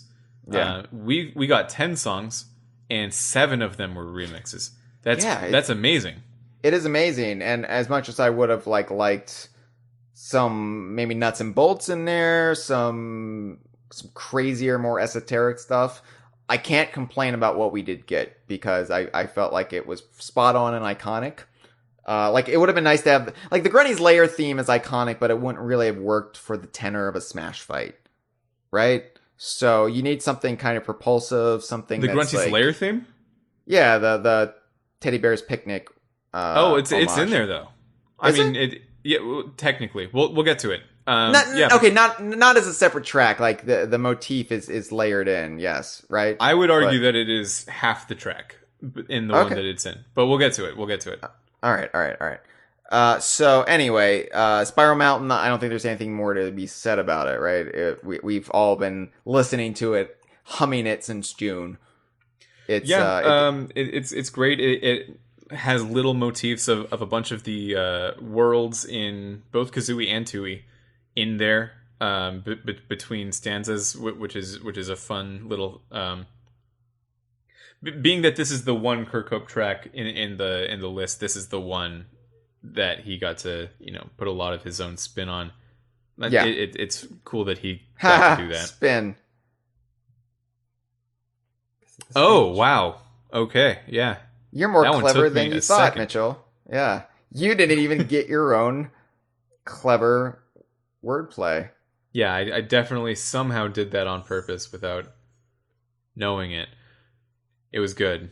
I'm glad you elevated me up to the level where I can accept my own genius. I do put you on a pedestal, Mitchell. The main theme is by Masafumi Takada, who is a fairly well-known Japanese game composer for things like No More Heroes and Danganronpa, stuff like that. I just want to, every time we bring up one of these names, I'm going to try to quickly Google them and see what else they've done. Oh, I thought you were just knowledgeable because of said pedestal I have you on. I just like, wow, Mitchell is so great. He just knows this stuff. And I'm just sitting here like a dunce with the pointy cap on it, the topper-shaped cap, and I'm just like, I don't know. Well, one of these that we'll talk about in just a second is someone I knew in advance and is really good and cool. Sure. But not this one. Didn't know this one in advance, but I'm sure they are also good and cool. They did a good job with the main theme. Although maybe one of the weaker of all of the remixes. It's kind of just the main theme, which is totally fine. It doesn't need to be anything more. No. Yeah. You don't want to poke and prod and pull at those threads too much, or else it'll lose the identity. And just to have an arrangement that's more rich and full than you could have had on the N64, it's good. It's good to hear. I like it. I've always felt that the main theme was a really good thing to have in the game as a recurring general motif for Banjo and Kazooie, the characters. So, like, when you pause the game, you hear it dun dun dun dun, and that's like a version of the intro theme as well. You have it in the intro. You have a scary remix of it for the game over screen. That's the purpose of the main theme. So listening to it just as its own song, I think is kind of weird, but that's no fault of the composer. That's kind of just its own thing, and that's what I have to say about the main theme. But you've got to have it in there. You've got to have it in there. Oh, yeah. That you couldn't have done it without it. I feel like I need to read these off like John Lovitz, because I can't see these listed out without thinking about that damn VHS tape. Mambo's Mountain! Alright, I'm not going to do that for the rest. Arrangement. I'll hold you to it, though. You have to. Okay, the arrangement is by Hiroki Hashimoto. And yeah, this is all right. I have my preferences. I have my favorites, and there's the ones that already stick out in my mind as whoa. Like the first time I heard that, I was like, oh, are you kidding me? This is great. This was just it's Mambo's Mountain. It's recognizable. But I don't really like. I can't rhapsodize about it too much. It's no slight against it. Just I actually really like it. I really like how jazzy they've made it. Mm-hmm. I think there's this thing that the music in Banjo-Kazooie does, where it alternates between the first and the fourth sharp of a scale, and that's supposed to represent the opposites that are Banjo and Kazooie, according to Kirko himself. He said that on a couple occasions, because the first and the raised fourth. I thought like you were just very. opposites. See, Mitchell, I thought you were just very knowledgeable about musical theory, and I was like, oh my god, he's seen so much in this that I never realized. And then I did do an entire episode of the Super Jump podcast where I broke down the music theory of Grant Kirkhope's compositions in the original Banjo-Kazooie. But that is a different podcast you can look up. Just generally, cliff notes of that. Alternating between the first and the raised fourth is something that you can do if you play them at the same time. That's called a tritone, and it creates a lot of dissonance. It sounds terrible. In the Middle Ages, that the tritone was actually like outlawed. You weren't allowed to compose music with it because it was considered like a demonic sound, just having that dissonance going on. But by alternating between it, you have this like honky tonk of sounds that like kind of don't go together, but the way that they're composed and the chord structure behind it makes it sound like it goes together pretty well. And they represent the opposites between Banjo and Kazooie. This is kind of the only remix in the collection of remixes that other than Kirkhope's own thing, because Kirkhope always does this, that maintains that style of hopping between the tritone notes.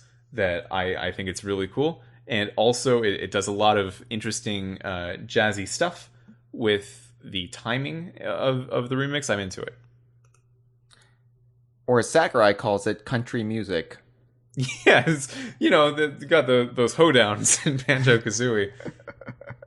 I thought that was like the quaintest moment of like cultural confusion of his presentation. Like, yeah, I guess there's some country elements in like the main theme, and maybe Spiral Mountain.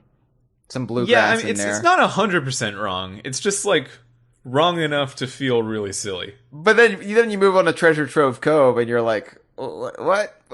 Yeah. But I see where he's coming from, and I would also say that were I to just make a blanket statement without really considering it, because the first two songs you really hear, or you get stuck in your head, are the main theme and Spiral Mountain, and so. Yeah, and it's also like I can't expect a Japanese person really to like have that much of a knowledge of the difference between bluegrass and American folk and country at the same time. Like that, it's fine. It's fine. It's basically country. Although it can be country. Although the genre is surprisingly popular. I'm not saying it's like widespread popular, but it has its devotees. Oh, like actual country music? Or like all the subject. Like there are people, in Japan who are into it, and it's just. They like I don't think Sakurai is one of them. No, that's fair. I'm not. Treasure Trove Cove. Wait, hang on. Mumbo's Mountain was arranged by Hiroki Hashimoto. I said that, yeah. I just wanted to get into what I found by Googling him just now. Oh, I'm sorry. I'm so sorry. Or possibly her, because the result of the Google wasn't much. What I can get out of this is that this is like one of their on-hand musicians on the Namco team. So this is not one of the more celebrity composers. Still did a great job, though. I would look out for what this person does next. Treasure Trove Cove. This arrangement was by Yoko Shimomura. This is the one I knew. Okay. She has done a ton of really crazy soundtracks over the years. She did Street Fighter 2. And oh my god. Yeah, she worked on Capcom, or she worked at Capcom back in the day before becoming freelance sometime in the 90s. And some of my favorite soundtracks she's done have been the Mario and Luigi RPG series. That's all her. Wow. Yeah. And now she's done a cover of Treasure Trove Cove. She's done a cover of Treasure Trove Cove. And I love this. This is it's a bit weird at first, the halting little intro it does. Like it doesn't take you right into it. It like you stop and then you kind of creep back into it. It's a bit it's different. I don't hate it. It just when you're used to basically one version of Treasure Trove Cove, minus all the little variations, like little slowdowns and fade outs and whatnot, it's weird to have something so radically different because your brain is fighting it initially. It's like, no, it's supposed to go this way. What are you doing to me? So I don't select it as much when I play because I feel like it would distract me from the fight. From what I've heard from people, this is apparently the favorite. This is really? A lot of people's favorite track in the collection. Yeah. From what I've heard, it's two others, but I think we travel in different circles, Mitchell. It's fine. It is fine. I didn't think it wasn't. But look, I don't expect you to hang out in my watering holes. All right, that's fine. You can be at your coffee bars, and I'll be at my neighborhood pub. And we'll live different lives. But the Treasure Trove Cove arrangement is really fun. It's energetic. It kind of makes this is probably just because I have the association with Mario and Luigi music, and it also sounds a bit like Paper Mario music, although that isn't her. Yeah. This is a Banjo-Kazooie RPG track, man. This is like a fight song in a Mario RPG. And I really like that idea. It's a cool sound. It is a bit weird to hear beach music over Spiral Mountain. And I had this I run into this a little bit as we get further down like the later worlds. Like Mumbo's Mountain is fine because it's basically like adjacent, but it's just weird to hear like Freezy Peak or Mad Monster Mansion like juxtaposed next to this sunny little valley in the country. it's not a bad thing, and obviously you got to do what you got to do. Like, I'm not saying like they shouldn't have had those songs. Absolutely, you should have those songs. But it is weird for me as a lifelong Banjo fan, minus those years before Banjo came out, that I think of Spiral Mountain as this one thing with this one song, and you can make it a little bit scarier, but it's still the same song. And all of a sudden, here's all these other songs from the series in Spiral Mountain. So what are you doing here? You don't belong here. And so this is the result of the weird shift in the philosophy of how music is dealt out between stages between Smash 4 and Smash Ultimate, where now all of the music for a series can go to any stage within that series, whereas before it was like stage specific. Yeah. So probably in last game we would have been allowed to play Freeze Easy Peak, which is the next track, which is just a rip from Banjo-Kazooie. Yeah. Maybe over the Ice Climber stage or something like that. But now, and you can play. I mean, that is the case in a spirit battle. But as far as like the actual just regular gameplay, you can't do that. And I do wish like you have these playlists in the game, and I wish you could. I wish it did give you the freedom to just take those playlists, because maybe I want to hear some Donkey Kong music in New Donk City. I can't, and that's a bit upsetting. Maybe I want to hear Spiral Mountain in Jungle Japes. I can't, but it's ultimately such a small little nitpick, and I understand maybe why they don't do that, especially with so many third parties in the game, that out of respect and what have you. But yeah, with third parties, I think it's a bit more understandable. Yeah. But yeah, Freeze Easy Peak is in the game. It's one of the 3 just straight rips from the originals, and it sounds so antiquated as a result. Like, you can tell it is 21 years old. Yeah. This was part of why I think it would have been great if Yooka-Laylee went for that full orchestrated soundtrack that they talked about as a stretch goal during the Kickstarter. But people talked them out of it. They were like, we want exactly the old thing. We want those MIDI tracks. And like, orchestrated stuff can sound like that stuff, but it's so much fuller, richer. And better. It's richer and fuller, yeah. And it's like, compared David Wise's soundtrack for Tropical Freeze to the soundtrack for Donkey Kong Country 2. Donkey Kong Country 2 might have my favorite songs in it, but what sounds better to modern ears? Oh yeah, Tropical Freeze, because he has the fucking orchestra with him. It's like no contest. Or even just Tropical Freeze David Wise to Yooka-Laylee David Wise, like yeah. There's a clear difference right there. Yeah, I'm not knocking like the old stuff, because there's always affection in my heart for that. But when you juxtapose it so clearly, it just sounds old and creaky. Mm-hmm. But yeah, Freeze Easy Peak, it's iconic, and I'm glad it's an option. Of all the songs to just like straight up take, I think this is a winner. There's one other song that didn't make the cut, which is the final boss fight against Grunty in Banjo-Kazooie, which I think probably also could have survived on its own. A lot of people are upset that that's not there at all, because I think a lot of people are expecting it, and maybe that's just because that fight has been in our head quite a bit. Not only did we see Grunty, but the Ginginator Final Smash, we've been thinking about that final fight since the Best Friends trailer, and to not have that music in there, I think takes some people off guard. I never really expected anything I never really thought, what music are we going to get? Because that's something that I just prefer to be surprised by, because I am a music fan, but I am not a musician in any way, so I don't even get my headspace into that arena. I'm thinking about characters and different things like that. So my thing with the final boss music, or the final Grunty music, is that don't worry, they're just holding on to it like they held on to Gangplank Galleon for Grunty's character trailer in the next Smash game. Yeah, sure. We'll go with that. Gobi's Valley. Now, okay, so this is my favorite. Yeah, so when I was saying what I heard, the scuttlebutt in the watering hole, from Norman, Cliff, and Fraser, what are the favorite songs? The next 2 are what I get fed back to me. It's Gobi's Valley and the one after that. And I love this one though. This Gobi's Valley is terrific. Who did the arrangement? It was I'm not going to mispronounce their first name, so I'm going to let you do it. Yui Masabushi. It seems okay. like.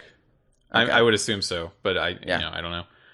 This is also it seems like just a regular team member of the Smash composition team, because well, I they can't should find be that a much celebrity. information about him.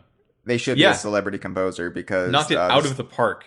Yeah, this is because I think Gobi's Valley is iconic, but I don't think about the Gobi's Valley song often, and maybe it's just because when I'm trying to like visualize a Banjo-Kazooie world I want to be in, it's not the sweltering desert with mummified hands and eels that bite my feet. Like, it's not a pleasant place to be, so I don't often put myself in that headspace. And it's not like Mad Monster Mansion where it's almost Halloween. Let me play the Mad Monster Mansion track. Like, it's not like, oh, it's almost like ancient Egyptian stereotype day. Let me play this. There's no holiday themed around that. So, I think there's really maybe like 4 Banjo worlds across the whole series that I would actually want to be in. Name them. Most of... Damn. Treasure Trove Cove. Click Clock Wood. Cliff Farm. Oh, wow. And Freeze Easy Peak would be cool. Those are the ones. Mumbo's Mountain. I don't want to just be in the middle of some trees. I feel like there's a cool wood in Click Clock Wood, and Mumbo's Mountain is just like, hey, it's just you want to be on this hill? I was just hanging out with Mumbo though. Mumbo's an interesting guy. Click Clock Wood for sure. Love that place. I don't like the whole notion that a character can jump through my timeline. That upsets me. But like here's a year in my life. Have at it. You can go into 4 points from it, and just fuck with me. I don't know. No, thank you. Let's see. And for all I know, people are doing it all the time. Like, I don't know how many of you are time travelers out there. I don't. Mitchell? I'm not. Got my eye on you. I've got my eye on you going through that door. I am so many things. Yeah, it's like... but I am like not a time traveler. And like, what would happen if you entered the fall door, and here I am playing Banjo-Kazooie and Smash, set is out in fall, and it's like, oh, fall is here, it says Nintendo, but the calendar says it's not fall, so where would you wind up? Would you still be in my summer realm? I don't know. These are questions. I don't know. I guess that's it. Those are the two. Freeze Easy Peak is nice without the snowmen. That's a nice winter place to be, but I don't want my namesake snowmen out there. I don't know. There's no Tui worlds I want to live in. Tui is a depressing hell. Jolly Roger's Lagoon. Yeah, done. I was thinking it'd be fun for a little bit, not for a long time, to go to Witchy World, and that would maybe be it. Witchy World is miserable. I feel like I would get like I would scrape myself on a rusty nail there and have to get a shot. Yeah, no, that will happen. And the shots they give are like, oh man, that's just all so rusty. You're exacerbating the problem. They're injecting you with just watery rust. Mm-hmm. Like there's not even any medicine in there. It's just literally more rust. And they choose to keep like the hot dog water that they boil the hot dogs in syringes, and they get them mixed up all the time. I mean, but at least the syringe is more flavorful that way, and it gets more and more flavorful as the day goes on. Yeah, you definitely want to get your injections at the end of the day, because that's when they're the tastiest. That's when it's at its most hot doggy for sure. Yeah, so anyway, Gobi's Valley is one half Gobi's Valley and one half Grunty's Lair. That's weird, though. That is so weird. And it works, but why? I don't know.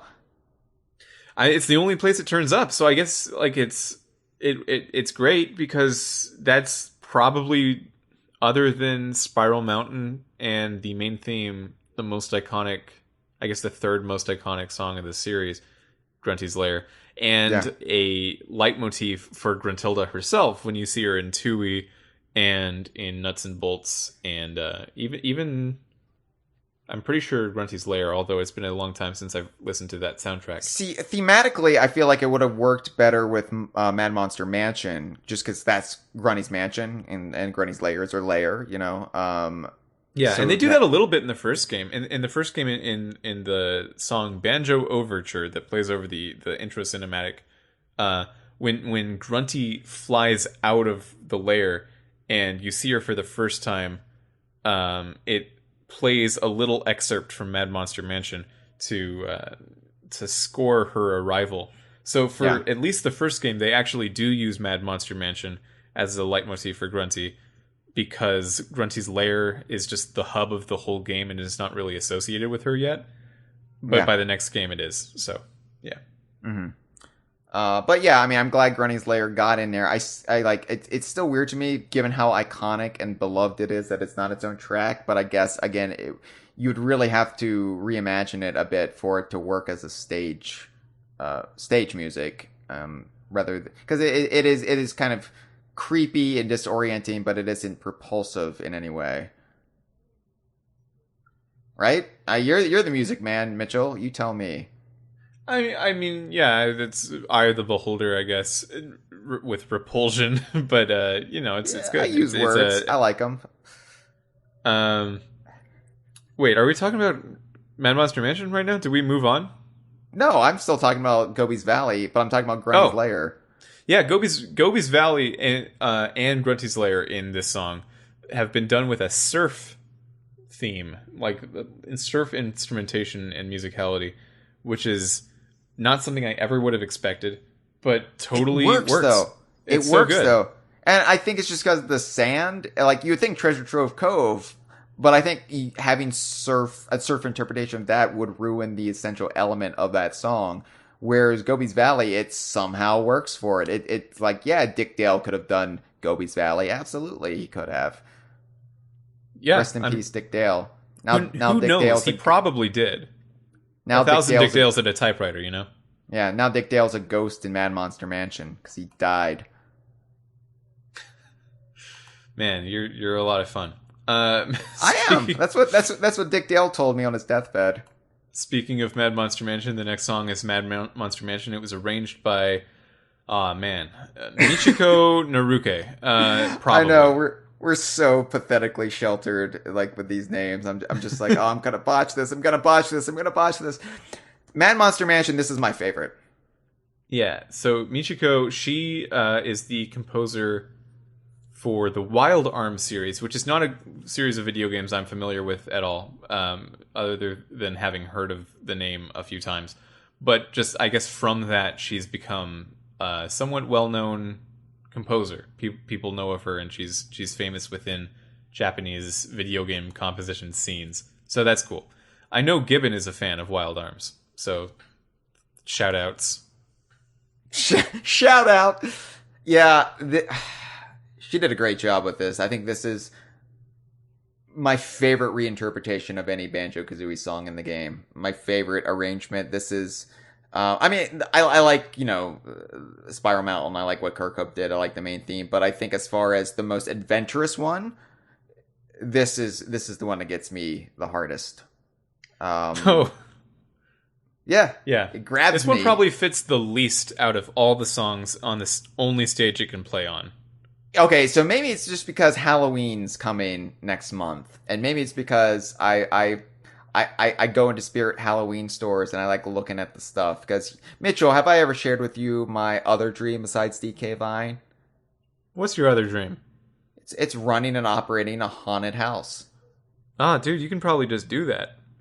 I could probably just do that, yeah, but I'm busy because I keep putting DLC characters in this fighting game, and I have to talk about that online with my man on the pedestal here. I want to run a haunted house, and I think I would do a really good job at creating a very subtle lore behind it that wouldn't spell it out, but everything would have an internal logic, right? So anyway, I like Halloween. I like spooky things at this, and usually I'm like, it's not even mid-September yet. Let's not get into Halloween yet. But when a Spirit Halloween opens doors, when it pops up in some abandoned, burned out department store that's closed down because of our ever crumbling, capitalist, infrastructure here in the United States. When a Spirit Halloween pops into one of those, I'm like, yes! I'm going to go in there and I'm going to look at the spooky things and I'm going to daydream about my haunted house and how I'm going to do it. And this song puts me in that place, and it's a happy place. It's a happy place where I'm scaring children. So I was just informed by Cameron Regal in the Twitch chat that Michiko Naruke also composed the Sticker Brush Symphony remix in Smash. Oh, no shit. Well, I like that too. Go. So yeah, I'm a fan. I'm a fan of her work. I stan her.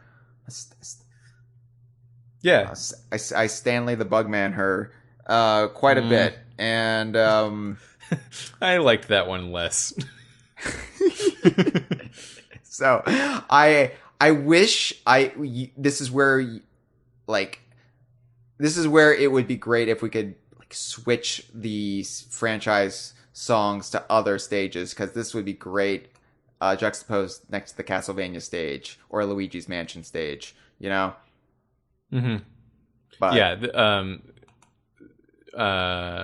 Andre in the chat is saying that he would love to have it play in the Castlevania stage. So yeah, that would be great. Like mines, yeah.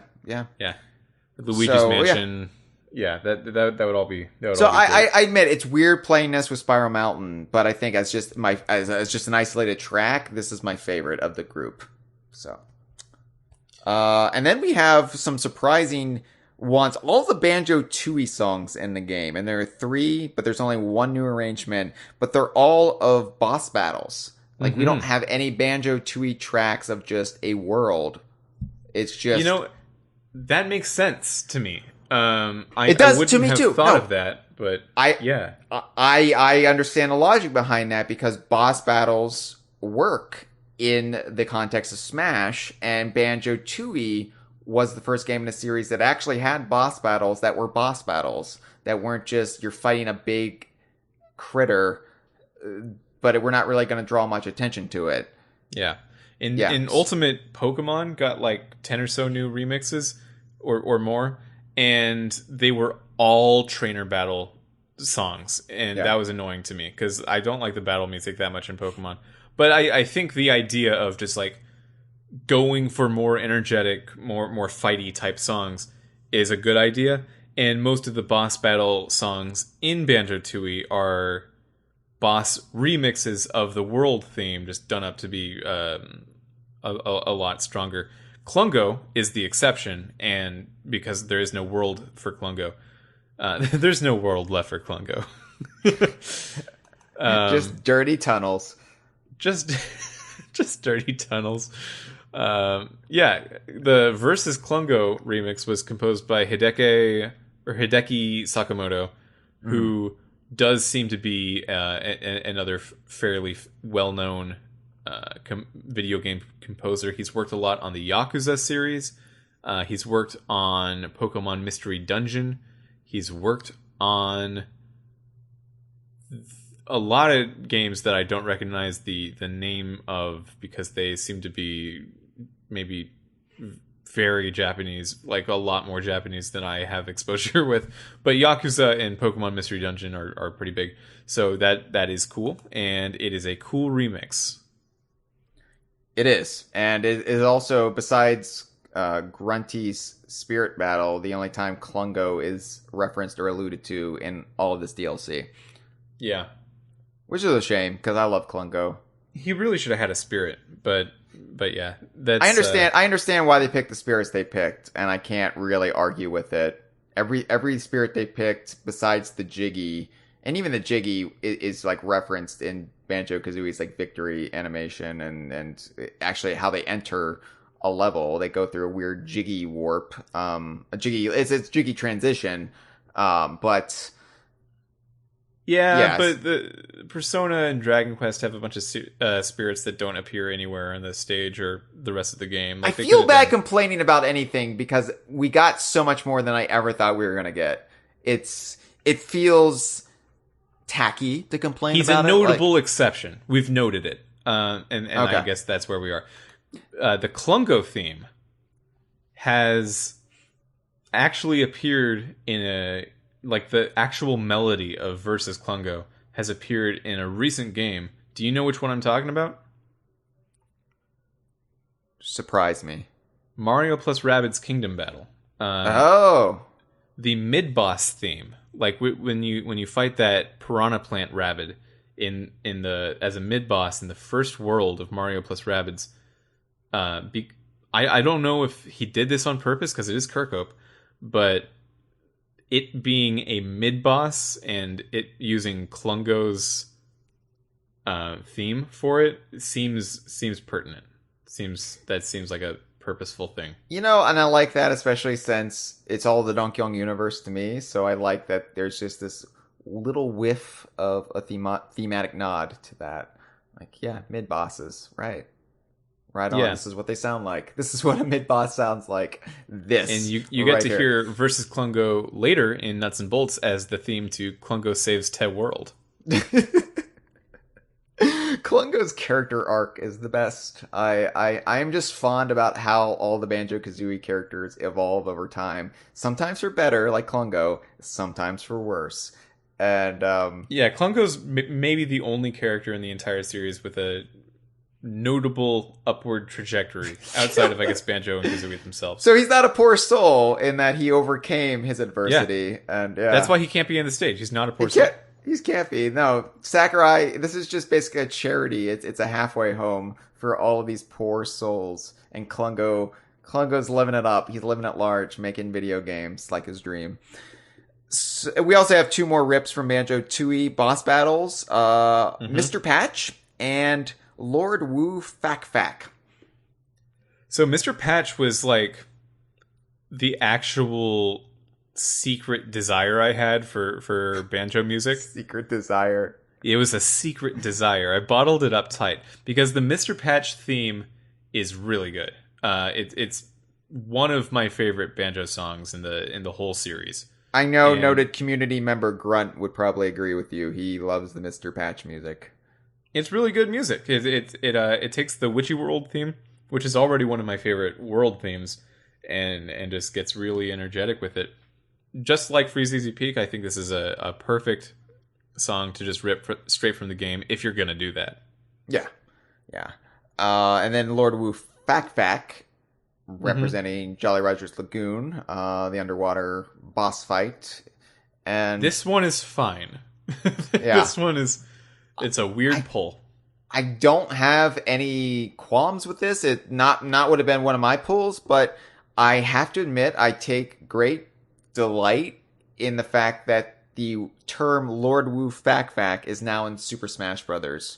Just the name is there. It's there. People see it, and it's yeah. You can't take it back. It's in there. You've it's a drop of ink in the water, and it's gonna spread out. And it's if there's any complaining to do with this music, I think it's the fact that Grunty's Revenge and Nuts and Bolts have really solid soundtracks, and they're not here at all. And if there's any one song I would trade, I guess it's Lord Wu Fak Fak. Yes, I was hoping for one Nuts and Bolts song just to represent it more. Like, Nuts and Bolts gets representation, and it does. I feel like it should have gotten a little bit more, and I can understand, it was a banjo game not for a Nintendo console, arguably the only one, when you discount like remakes and cameo appearances and mobile titles, but even Grunty's Revenge and Pilot were for the Game Boy Advance. So and Sakurai specified that I didn't actually know this, but it makes sense. Japan never got the Game Boy Advance games. It's because THQ was terrible with their distribution with those games. Like, just fucking abysmal. And, Grunty's Revenge, they at least tried a little bit, but they just, by the time It's Mr. Pants came out, I think there were like 20 copies along the Canadian border, and that was about it. Yeah. The Grunty's Revenge has one of my favorite soundtracks on the Game Boy Advance. So that is Spiller's Harbor, I think, is like up there. Yeah. But you couldn't do direct pulls of that without it sounding really cheap. Sure. But you could do maybe Showdown Town. Yeah, absolutely. Yeah. And not having any Grunty's Revenge, we have some Nuts and Bolts references, but they're minor, and they're kind of like, you have to know what you're looking for to see them. It's disappointing. But again, I understand, and I fully expected to get mostly Kazooie references, and the fact that we had such a bounty of Tooie references is honestly surprising to me, and I don't know why that should be, but yeah, I think all in all the series was well represented in both cameos and music, and it's really great music turnout. It's a really lot more worked than out. I ever thought we would get back in the Smash 4 days. And to have, I mean, what really sells it to me is when you go to the DLC Spirit Battles page for Banjo-Kazooie, and you have this screen dedicated to Banjo-Kazooie on your Switch, and it's just like, it's like you're basically, you're holding a new Banjo-Kazooie game in your hands. Just this little mini slice of Banjo-Kazooie and nothing but. It's surreal, and it's, again, I want to just replay through World of Light with Banjo-Kazooie and kind of I treat it haven't like even a Banjo game. I haven't even touched World of Light with Banjo-Kazooie. I haven't even done their main campaign. They're just the classic mode. Classic mode? Yeah, I haven't done it.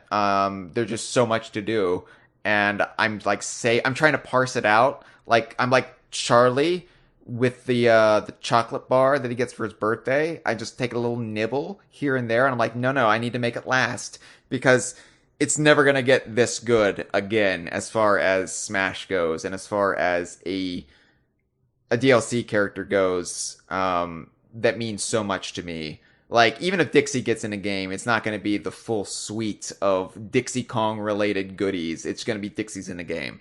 So this is a big deal, and it's something I've waited so long for, and I can't rush through it. I can't, like, be done with it in a weekend and say, well, that was fun. What else you got? Like, I want to appreciate and just soak everything in. So Yeah, my strategy for prolonging this is I'm trying to get Banjo and Kazooie into Elite Smash. I'm trying to do well enough with Banjo-Kazooie online that I get put into that next tier of competition. And if I do that, I feel like I can call that beating the game. But it's going to take a long time because I'm not amazing. So are they banned in tournament play yet?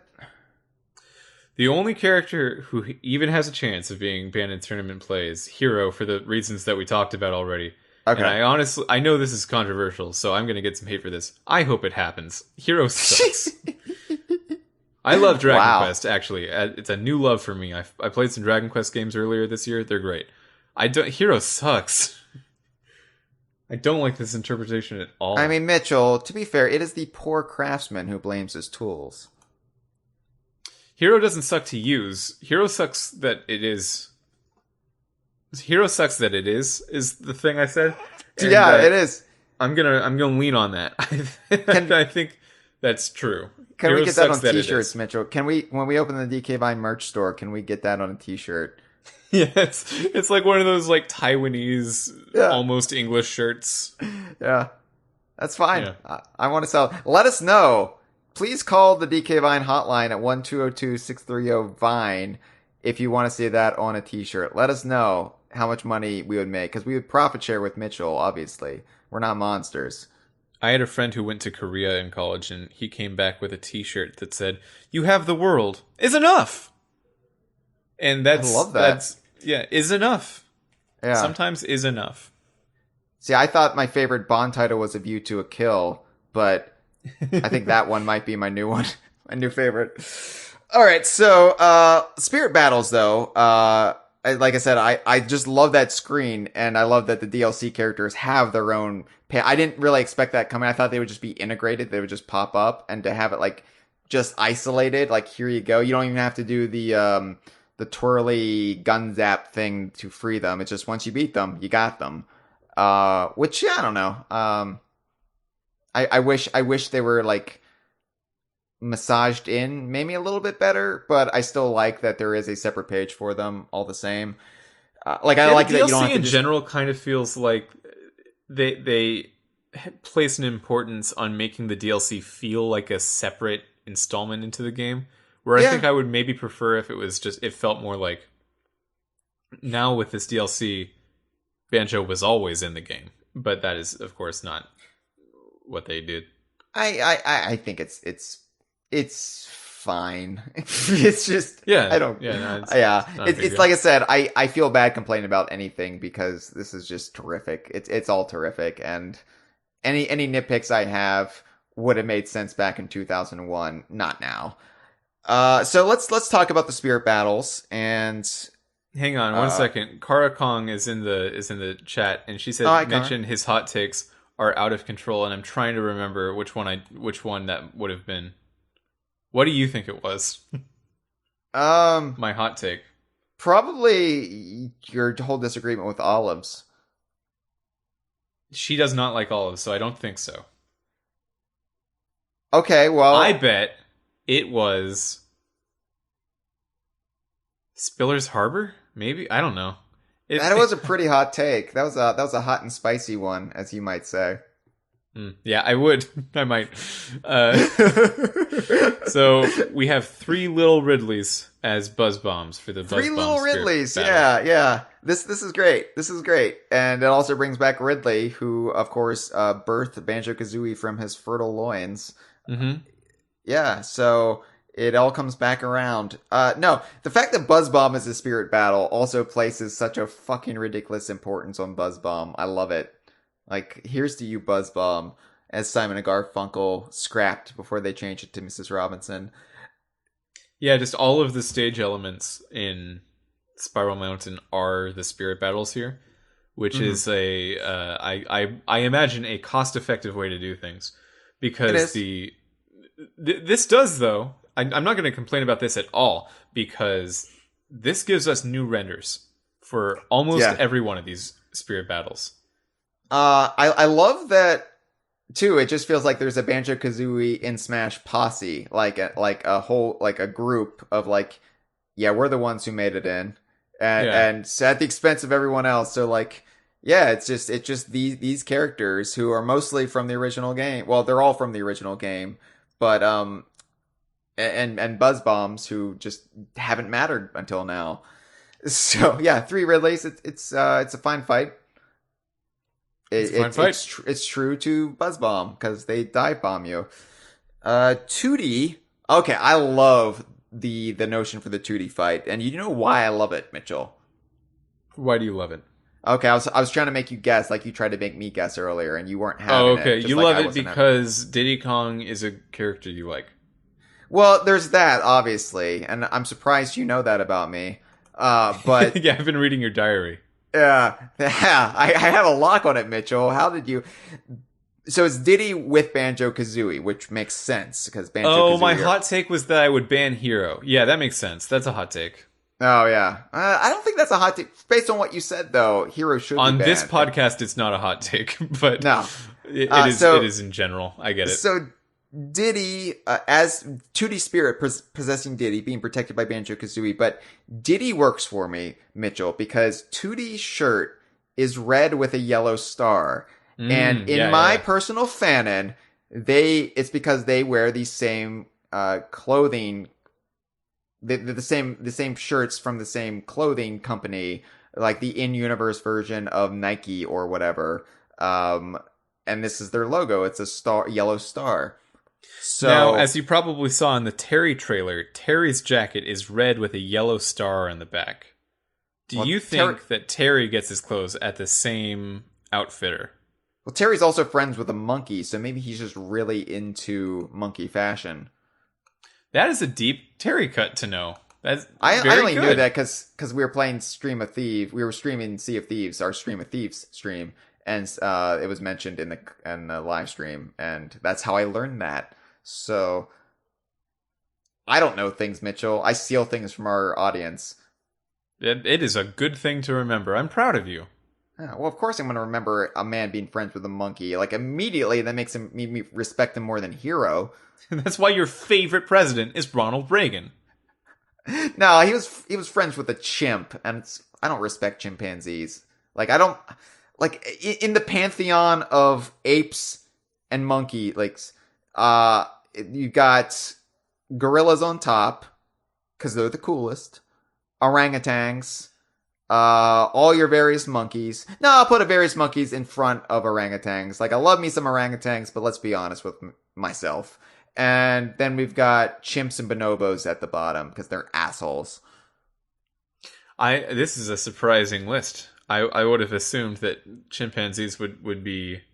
I knew they weren't up with gorillas. I know gorillas are your favorite, but I would have assumed they would be next after gorillas, like Diddy and Donkey Kong. Well, Diddy's a monkey, so he's got a tail. Chimpanzees don't have tails, Mitchell. Who are you? Oh man, I don't agree with this. Neither of them are. They're not monkeys or chimpanzees. They're Kongs. No, okay, but a different Kong species is a clan altogether. designation. Okay, but they're their own like evolutionary offshoot of gorillas. Like there is no gorilla in nature that matches the DK Isles gorilla, who are all Kongs. But Mitchell, this is a tangent that I'm not keen on having with you because I'm going to get angry. And I'm going to get This is like the discussion of whether Clanker is a shark or a whale. It's a robot. Well, yeah, he's a robot, right? But you can build a robot to look like a shark and a whale. But also, It's a Clanker boring has discussion. Clanker's biomechanical when you go on the inside, so he probably has some shark and whale bits in there. Oh, you mean like an actual? Yeah. I'll have to think about this angle. I haven't considered that bit. I've considered all these angles. This is all I do with my life, Mitchell. Day in, day out. And I'm happy. I'm sorry you're happy. Anyway, yeah. Can that be the subtitle for this episode? Kongversation. I'm sorry you're happy. No, that'll just be another shirt. We're gonna make bank off of you and your brilliant mouth. Oh man, thank you. What a great friend you are, Hyle. I know, you're just slagging off of me and I'm just like constantly like puffing up your ego. So yeah, so Banjo I shows up in the 2D battle. Yeah, I That's said kind of that. cool. Yeah. Oh, yeah. Did you say that magic attacks aren't effective to mimic the fact that Grunty's magic didn't, eventually get to 2D? Grunty failed. Yeah, I like the little not like all the spirit battles. Like every single spirit battle in the game, for the most part, is very well thought out, and there is some deep thought put into it. And yeah, when I saw that, I laughed. I laughed out loud. Like, it wasn't like a long, like hysterical, like I've got tears streaming down my face laugh. It was like a ha, but Nice. not a patronizing ha. It was just ha. Huh. Yeah, that's good. Good on them. I was very happy with the 2D fight. Bottles, he is a dark colored Donkey Kong with the dark fur. Mole colored fur, which I guess works. I wouldn't really think of Bottles and Donkey Kong as being simpatico, but I guess if you're gonna have to take over somebody, and Diddy's already been taken over by Tootie, yeah. I can't think of any other character that would really work for Bottles in the whole Smash pantheon.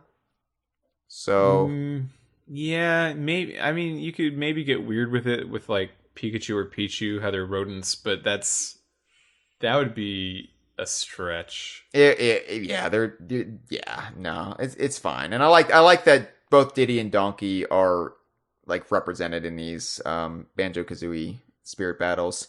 The best part about the Bottles fight, though, is that he turns invisible. Yeah, he turns invisible. So this is another thing that I'm not entirely sure. It could go one of two ways. I feel like it could either be he's invisible to mimic the fact that he's underground because he always uses his down B in this fight. So like what you see is basically earth coming up from the ground, which is like what a mole does. Or he's invisible because he can't see well without his glasses. So this is a mimicking of the fact that you can't see him. I don't know which one it is. I thought a third option was that it was a reference to ghost bottles. Oh, okay, yeah. That is also very possible. I have no idea which one it is. Because we know that Sakurai is well aware that Bottles died. Yeah. Because that's why Bottles was a poor soul. Oh, it would have been funny if you fight like normal black Donkey Kong and then like a white Donkey Kong comes next. Or even a red Donkey Kong for Devil Bottles. Good too. Yeah. It seems like Gibbon and Cameron are in the chat insisting that he's invisible because he died, like what you said. So Yeah. maybe I'm off base, I guess. No, but I like that totally makes sense. You put more thought into it than ghost mole. Like you actually like considered some deep angles for it, and I like your interpretation, but I still think it's ghost mole. Deadhamsterman.com. Check it out. Oh, Andre's in the he's burrowing underground camp. Okay. Oh my god, is this civil war going to tear apart the community? Yeah, this is what matters. So I thought it was Dead Hamster Man, and that was the reference. And so in my show notes, I actually wrote, the enemy is invisible. And then parentheses, I actually typed out, ha. So this is my reaction to all of these that I find amusing. It's just, ha. How upper class of me to not be really delighted by anything. Ha. Mumbo Jumbo is versus a Gold Me sword fighter with Rob, which I did not get at first, and Courtney had to explain it to me. Explain it to me, Mitchell. It's the Golden Goliath from Mayhem Temple. Oh my god. Yeah. That's a deep cut. It's the first level of Tui. It's, you know, see, it's right at the beginning. I was thinking like Mingy Jungo, like what? But yeah, no, you're right. That's exactly what that is. Yeah, because it's giant Rob, and it's almost as if he summons it. Yeah. Yeah, you're right. You're right. Okay. Wow, I wasn't thinking through that, because I think it's like bottles. Like we get hung up on one interpretation, like the first thing that comes to mind, and we're like, oh, that's what that is. And yeah, I was thinking, for some reason, I was sure Rob had to represent some transformation. So I was thinking, is that Daddy T-Rex? Because the washing machine, because it's yellow. Yeah. Like washing machine because it's a robot. I don't know, but no, it's definitely the Goliath. It reminds me of all the bitter arguments we had over the summer about Banjo stealing the pancakes and what the hell that was supposed to be. Yeah. Okay, so I don't really hate this. I still think maybe they could have come up with a better idea for Mumbo than the Mii sword fighter, but that is the first time you control him. So it's kind of a big Mumbo moment. Yeah. Hashtag just Mumbo moments. I hope that starts trending. And I will be... Because, I get everything trending on this show. Everything I say starts to trend immediately. I'm a tastemaker. Mm-hmm. Mm-hmm. Jiggy. I wish they called it Mr. Jiggy, just to reference the first Jiggy you collect in Banjo-Kazooie, which I'm going to assume is this Jiggy. Like, in my headcanon, this Jiggy is Mr. Jiggy. But Mr. Jiggy, well, I guess it's a team, so it could be multiple Jiggies, but I'd like to think Mr. Jiggy is part of it, and it is the Gold Kirby team. Because, why not? I love this spirit battle. This one's my favorite, probably. Is it? Yeah, it's really clever. You got to collect a lot of Jiggies in Banjo-Kazooie levels. And so what they have you do is find a bunch of Jiggies in the biggest stage that they have. And you got to just explore high and low to find them. And it's a really cool interpretation of what you do in the games. No, I think it is the most clever. It's not my favorite to play as, though. Fair enough. Like I can respect something without like being enthusiastic about it. Like intellectually, yeah, that's brilliant. I'm glad it's there, but I didn't enjoy it as much as some of the others. I should say it's my favorite with the proviso that saying a spirit battle is my favorite. Holy shit. Okay, conversation moment. I believe this is the first time the word proviso has been uttered in all 7 seasons of this audio program. Well, in that case, I take it back. I say it's my favorite with the qualifier that I like spirit battles almost all pretty much the same. It's a fun little thing to do. It is, and they're so short that it never overstays its welcome. All right, Jinjos. Obviously, Mr. Game & Watches colored as the Jinjos. Great touch. Mm-hmm. Yeah, and the last blue one that comes in is the Ginjonator because he's big. Yeah. Yeah. All the little touches, just there's so much detail for the diehards to like lap up. And that's what it makes me honestly self-conscious when I play other series spirit battles and I don't understand like what the reference actually is, and I feel bad. Like I would enjoy this so much more if I knew every single series in this game. You know, and that's the thing about Smash is it makes you want to learn more about the history behind all of this stuff. Like that's the sensation I got when I really got into Melee and I started collecting the trophies and just started reading the trophy bios, and I would go online and do research, and it was a cool feeling. And I feel like unfortunately, you know, we don't have that opportunity as much in Ultimate. It's one of the few flaws of the game is that without the trophies, we don't have those great write-ups. Yeah, we've talked about this before, but yeah. there is a weakness to the spirits versus trophies. I feel, though, that if you know what the character is really well, like we know most of these Banjo characters for us, spirits are better. Like, these spirit battles are really fun, and they're a cool little nod to how the character actually was and the way they behave. And it's great for like lore and character hounds like me, because then you get to say, oh yeah, this character actually appeared in this game. So it's great that, you know, Swanky Kong's most recent appearance, Super Smash Bros. Ultimate, of course. Yeah, that said, though, like if you don't know the character, it is a lot worse. If you don't know the character, it's just like some stuff. It doesn't read very well for sight reading a spirit battle. Yeah, I like at the very least I would like a few sentences explaining why, just in case you don't know. Yeah, I mean, I assume that the hard part of trophies were always the models. And although it's a lot of text, you can do that. You can do a lot of text. I wish I'm fine with getting rid of the models. It is too many. You know, it's an unreasonable expectation what they were doing in Smash 4 with the trophies. But the descriptions, I really want them. I want the descriptions to come back in the future. That'd be great. Yeah, although I fear a Smash 6. I don't really want to even think about that because it's not going to be as good as Smash Ultimate, at least as far as representation goes. At least in the jump from the previous thing, you're right. Yeah. Yeah. My assumption of what Smash 6 is like it's basically an enhanced remake of Ultimate, where they just start with Ultimate's bones and then add stuff to it. And maybe they add enough to make it a 6, but like, you know, it's not going to start from the ground up like all of the other ones did. Yeah, I just like losing any characters from this point on is going to hurt so much. Yes, I mean, can you imagine a Smash game without Corrin at this point? Shut up. So, Gruntilda. And this was versus King DDD with 3 Dr. Marios representing Klungo, I guess.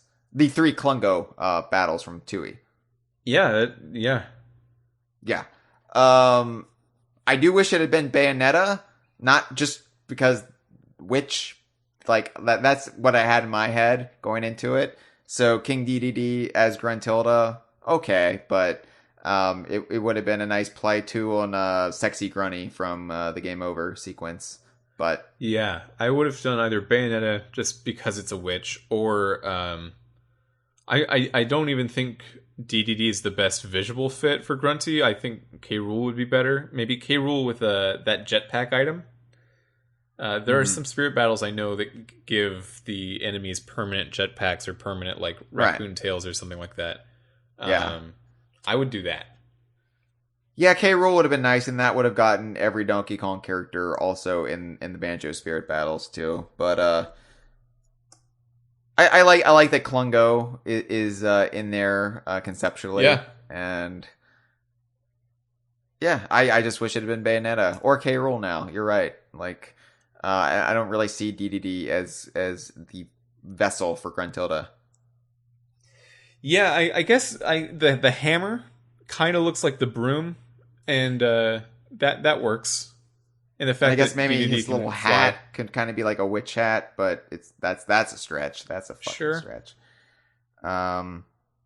Yeah, I mean, I can see why they landed on that, but I would have been more thrilled had it been the other two options. Yeah. All right. The question though, before we move on to due diligence and take our calls and wrap up with our final thoughts on some of the other stuff that was announced and dropped with the 5.0 update. Where are the other rare spirits? Because No idea. The Jet Force and Blast Core, when it was data mined when it came out in Japan, those terms were found in the data, and it's not like we just got Banjo-Kazooie spirits. So, interesting. Like we had been assuming that this was not just going to be Banjo-Kazooie stuff, but it was going to be like just a dumping of rare stuff, including maybe even Diddy Kong Racing. Those characters that Rare and Microsoft own. So yeah, if there's any feeling of actual disappointment from this, which is there really isn't, but if it's anything, it's the fact that I think this piece of information set us up to think that maybe more rare things outside the series were coming, and that didn't happen. Just a whole tribute to Rare and their days on the Super Nintendo and N64, and maybe GameCube if you want to throw in a bit Star Fox Adventures, but. Yeah, it's like give me a Conker could never be a playable character in Smash. Conker could be a Mii Fighter costume though. I think that would be of the level that Conker would be, or even a spirit battle, like even why a spirit. What spirit would Conker be? Pikachu. Yeah. I mean, maybe I could think of a better one, but that was just the first one I came to mind. That feels right. Maybe Diddy. Yeah, Pikachu would feel subversive in a weird way. Yeah, Pikachu, and it's a coin battle. No, those don't exist in Ultimate. Those are gone. No, actually, they don't. I don't know. Whatever. But Jet Force and Blast Core. I have no idea what's up with that. That's genuinely confusing, because when I first heard about that, I assumed that it was supposed to be.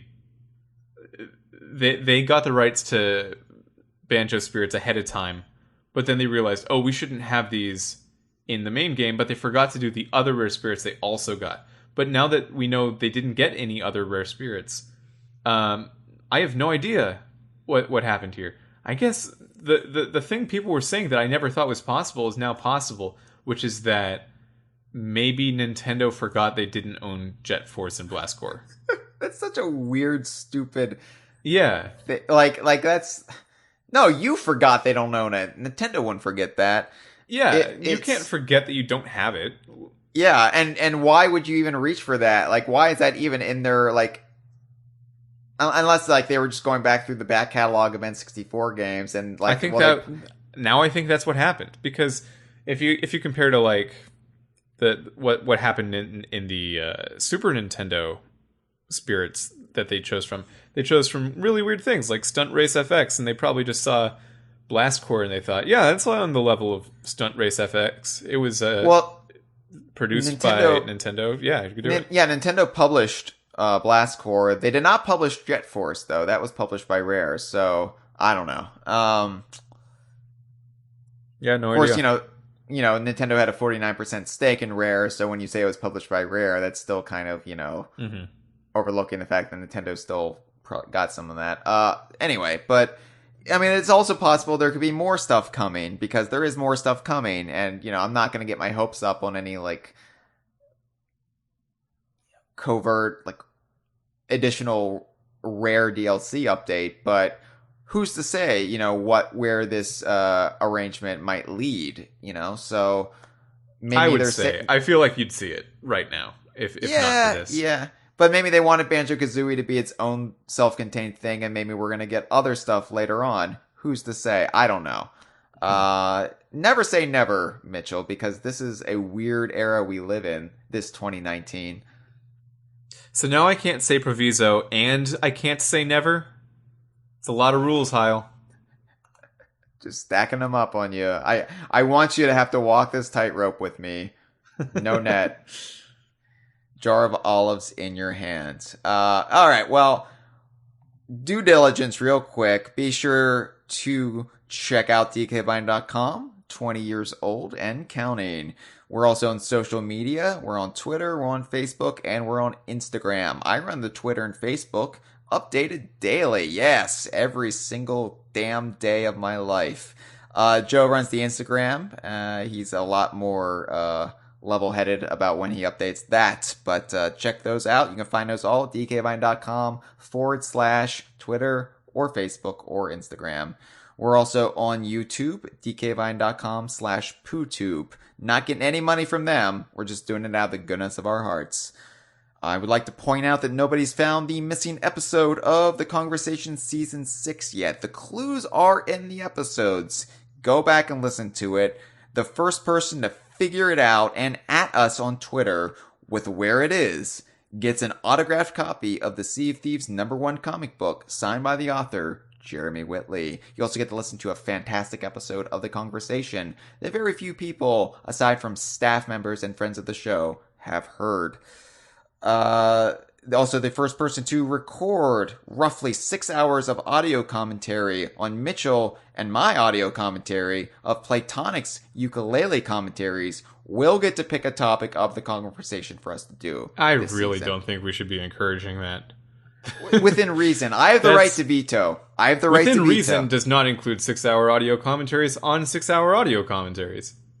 Oh, that would be so much fun, though. Mitchell, we could do that. We could get in our pajamas. We could have a slumber party, and we could record this, kicking our feet in the air. I've gotten to pick topics of the Kongversation in the past. It's not worth it. It's you can't convince me to do it. I'll never do it. It's so much. That's 6 hours. It's so much time. We could bake cookies and gossip about the boys we like. Mitchell, it would be so much fun. I like Banjo. I do. I like Sakurai. So, speaking of boys I like, I want you to help us get Nintendo President Shintaro Furukawa on the podcast for the big spotlight episode for Mario Golf Game Boy Color this October. Time's ticking. I'm getting nervous that it's not going to happen, but I still have to believe. Just like I have to believe there's going to be more rare spirits, Mitchell. I have to hold on to hope, because without hope, who am I? Not Barack Obama, that's for sure. I'm leaving you here on this vine. All right, on this DK Vine. We got some calls. Obviously we do, because Banjo-Kazooie, Smash Brothers, of course we're going to get some calls. Let's just take them. Let's take them. I haven't listened to any of these except for one small snippet that I accidentally played. Somebody talking about their seminal fluid. Call one. Hey guys, Banjo-Kaboom here. Not driving. Call and give my first impressions on Banjo and Smash. Also saying he is fucking awesome. Probably, definitely my main right now. But, pretty much love everything about him. Like everything that they've done. The only thing I'm not super crazy about is his neutral B, because it, you kind of get stuck in that Breegle Blaster mode for a little bit. But, whatever. It doesn't matter. Everything else about him is awesome. I've been using him pretty much exclusively since he came out. And it's been a lot of fun. Love Spiral Mountain stage, the stage hazards and everything, the way that whole plays out. The music is great. The only thing I'm slightly disappointed with is I'm kind of confused why they didn't pick some tracks to put in there, like, the final battle from Banjo-Kazooie, and that's the big one that I'm kind of surprised they didn't put in there. But I am happy that they put in Mr. Patch theme, and definitely a lot of nods to Banjo-Tooie and nuts and bolts that Sakurai pointed out in his video, and then just other things that you can see throughout the character and music and everything else.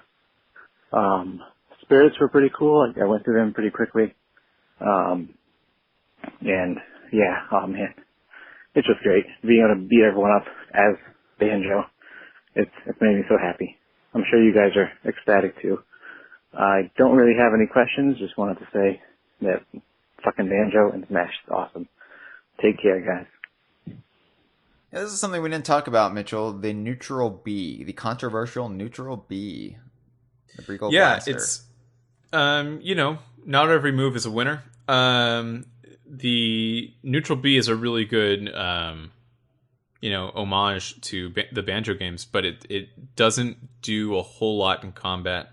Your problem with getting stuck in the Breagle Blaster position, that's if you hold it. If you tap it, you shouldn't get stuck in that. Quick tip from Mitchell Farley Wolfe right there. I've refrained from using it too much, except for a few cases where you're trying to edge guard. If you just put a little egg out there, right as someone's trying to be back onto the ledge, that can be pretty good for just tricking people and taking away their options.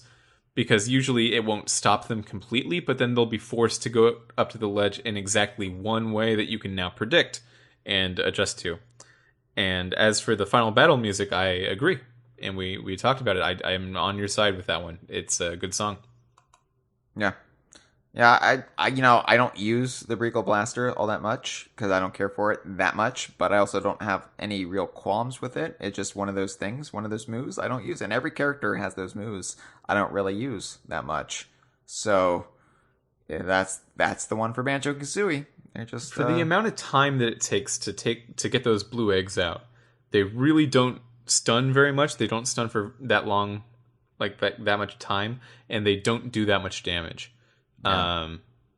Compare that to how fast Fox's lasers come out, and 2 laser shots are already more damaged than an egg from Banjo and Kazooie, and like they're way easier to get off. So I don't know. I don't think they're the best move. What is great though is the grenade egg. If you can get good at pooping that out and then grabbing it immediately. And then just throwing it in the direction you want to go. Or what I like to do is you hold it, and then you can run up to someone and you think they think you're going to throw it or maybe drop it, but you just run up and shield so you don't get hurt by the explosion, and you just explode next to them while holding the grenade. That's a good tactic as well. It's a good strategy. Can be a good mix up. That is another pro tip from Mitchell Farley Wolfe. Yeah, you will have to pay me for the next one, but no, that's fine. Those are on the demo reel. And this is a 1-900 number you've called, so I hope you got your parents' permission.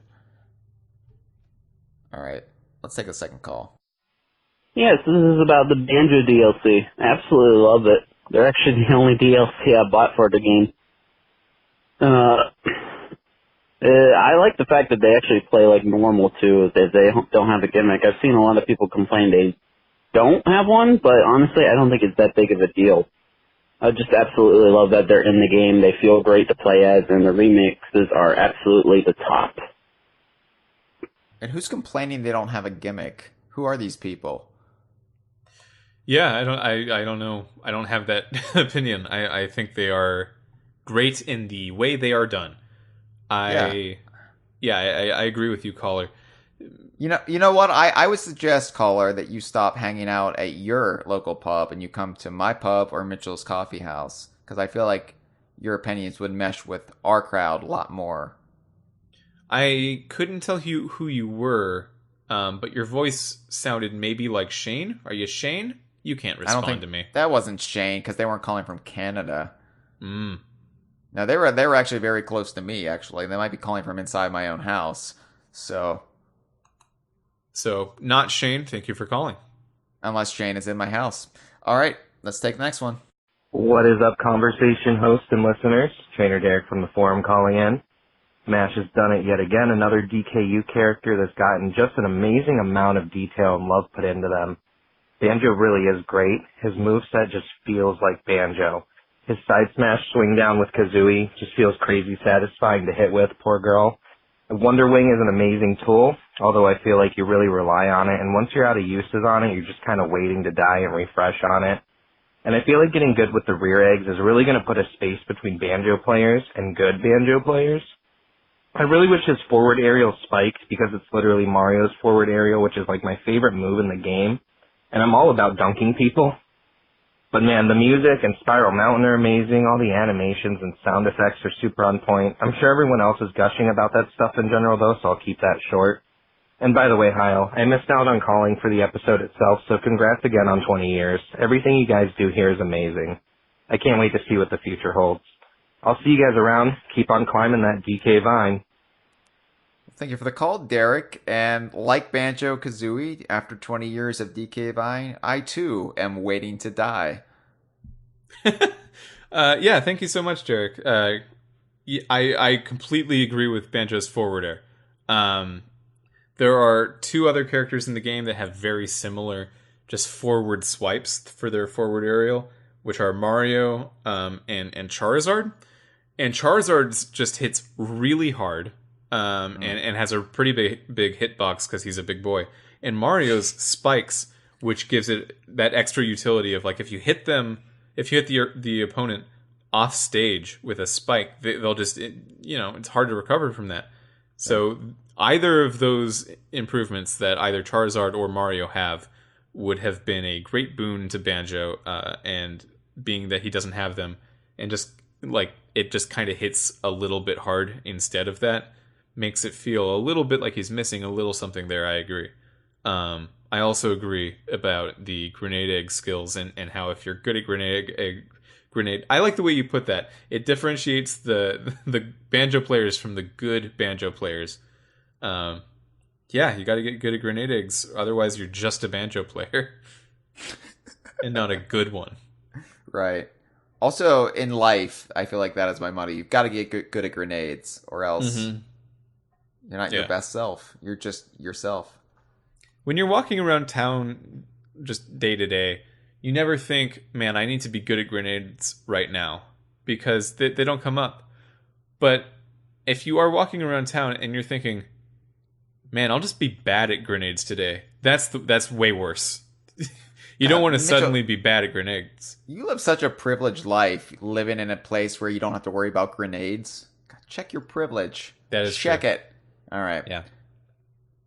I'm so sorry for everyone I've offended today. You've offended a lot today with your hot takes, and your not so hot takes, the ones that lack grenades.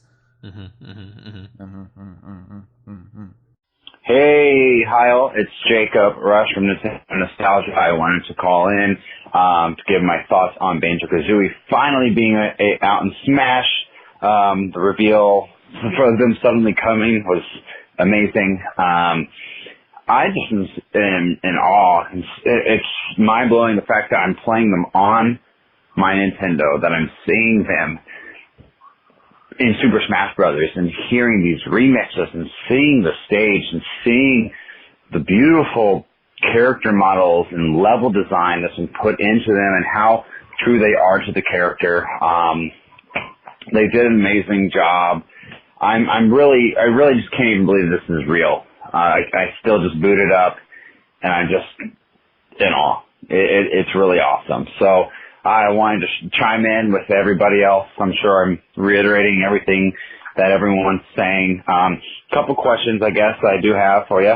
One is about the DLC part of Smash, and then another one is just about them in general. But the first one is, there's been a lot of audio tracks that are put in. I think we love a lot of them. I'm glad that some of the original ones made it in too.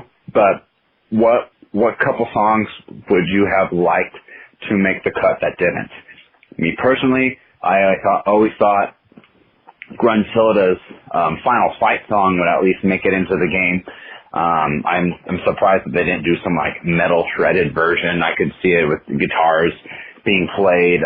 You've heard covers of people doing that before. I thought that would have been a good choice. And I wish Click Clock Woods would have made it in. That's probably my personal favorite level. I wish that they could have done something with that too.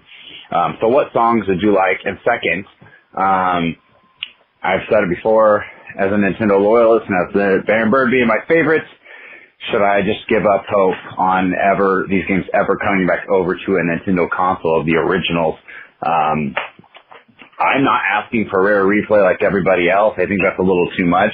But I really thought that we would see an announcement of Banjo-Kazooie and Tooie at least being on the eShop with this last Direct when they came, and that doesn't look to be the case. I mean, with Sakurai telling people to go find it on Xbox, and Microsoft's comments a few weeks ago about saying how they have no plans to release any other games on other platforms at the moment that are on Xbox. Should I just give up hope? Or do you still think that maybe that there's a chance that down the road that this could happen? So, just wanted to hear your thoughts. I respect your opinion. And to whoever else is on the show as well too. Can't wait to listen. I'll talk to you later. Bye. Thank you for the call, Jacob. Well, we already touched upon the music tracks, so I feel like we can just go into the discussion about Banjo-Kazooie and Banjo-Tooie, the original games on a future Nintendo console or on the Switch. It's all about time frame, right? You know, like before the end of time, I think it's reasonable to expect it to happen. Yeah. But if you're talking about like maybe because of this or within the next year or two, yeah, I maybe would give up hope. I know that sounds really pessimistic, but yeah, I'm sorry about that. I just don't think, I don't feel like it's in the cards right now. I feel like Sakurai we didn't talk about this. This is awesome. Sakurai literally saying, you should play Banjo-Kazooie on Xbox. No, we talked about Nintendo. that. Oh, dude, it's been 3 hours. I don't remember anything that's time happened. has flown by, but I did have an olive beforehand, so, you know, boosted my strength. You're a little olive loopy. But yeah, man, I don't know. I don't think so. I feel like that would have happened, or at least we would have maybe heard anything. Full disclosure, you know, sometimes Hyle and I hear things about things, and like there's just nothing in the wind right now about any kind of thing like that. So I don't know. I feel like there was more stuff in the wind a while ago, and now there isn't. And I think so. Here's what I'm thinking, and this is just me pulling stuff out of deductive reasoning. If there were any plans to have Banjo-Kazooie and Banjo-Tooie on any Nintendo platform, it would not be on the eShop. It would be either two ways. All right. If Xbox Game Pass did come to the Switch in some capacity, then you would have the opportunity to play it through the Xbox Game Pass avenue. Or if the N64 Classic was ever made, and it sounds like if there were plans for it, it's been halted or whatever, but if that were to come, then I could see at the very least it being a limited thing. Maybe you would see the original Banjo-Kazooie and Banjo-Tooie, the N64 versions, bundled in there, maybe with Diddy Kong Racing and some other stuff. But I don't think you're ever gonna get like a full release of it's on the eShop or releasing the physical edition of Rare Replay. I don't think that would be in the cards, because I do think Microsoft, Xbox Studios, like they know they've got a valuable IP now more than ever, and as much as they're willing to work with Nintendo and, you know, give them a piece of that pie, they're gonna keep most of that pie for themselves, because they love them some pie. There's some pie craven people at Xbox Studios, and this is a tastier pie than ever. I don't agree that Game Pass on Switch is likelier than it just showing up on the eShop, considering that if it was on Game Pass, it would have to be on the eShop anyway. Game Pass isn't a streaming service or anything. Right, but it's just already available games. So if it was on Game Pass, it would have to be there. I don't know exactly how it would work with Nintendo, though. So, you know, I don't know. Yeah, I guess it's a weird gray area. I think a small collection of Banjo games. You could even have the Game Boy Advance ones in there for all 5 of them on Switch is something that's theoretically possible. But the thing you got to keep in mind is that the way Rare Replay does it is it just emulates the Xbox 360 versions of the game. Yeah. So if you want to port it, you'd have to port the Xbox 360 version of the 3 Banjo games, and those games are like 12 years old now or 10 years old, and that it's hard to do. You can't just like grab old ROMs like that and always expect them to be easily portable. Yeah, I mean, in Rare Replay, like Banjo-Kazooie and Banjo-Tooie, they're literally just the 360 versions that you're accessing. Like, it's a separate file if you look in your Xbox One, it's not Rare Replay, So, yeah, to just have that on a little Switch cartridge, that's not feasible. Like, to have that much. There's some sleight of hand going on with Rare Replay, and I don't mean that in a bad way, but, yeah, I think you should look out for it. And with how much Microsoft has been supporting the Switch with things like Cuphead and Ori and the Blind Forest and Minecraft, things that they think would work well on Nintendo's demographic. Even Hellblade: Senua's Sacrifice. They just bought Obsidian, and Obsidian's making the Outer Worlds, which is this big old AAA RPG that, by all accounts, should not be on Switch at all. It was never supposed to be. It never looked like it was going to be, and now it is going to be. They're definitely a company that looks very much like they're interested in putting Switch-friendly things on the Switch, and Banjo is one of those things. So theoretically, it should be a correct thing to do. It's just, man, we haven't heard anything. Like, we really probably would have heard something.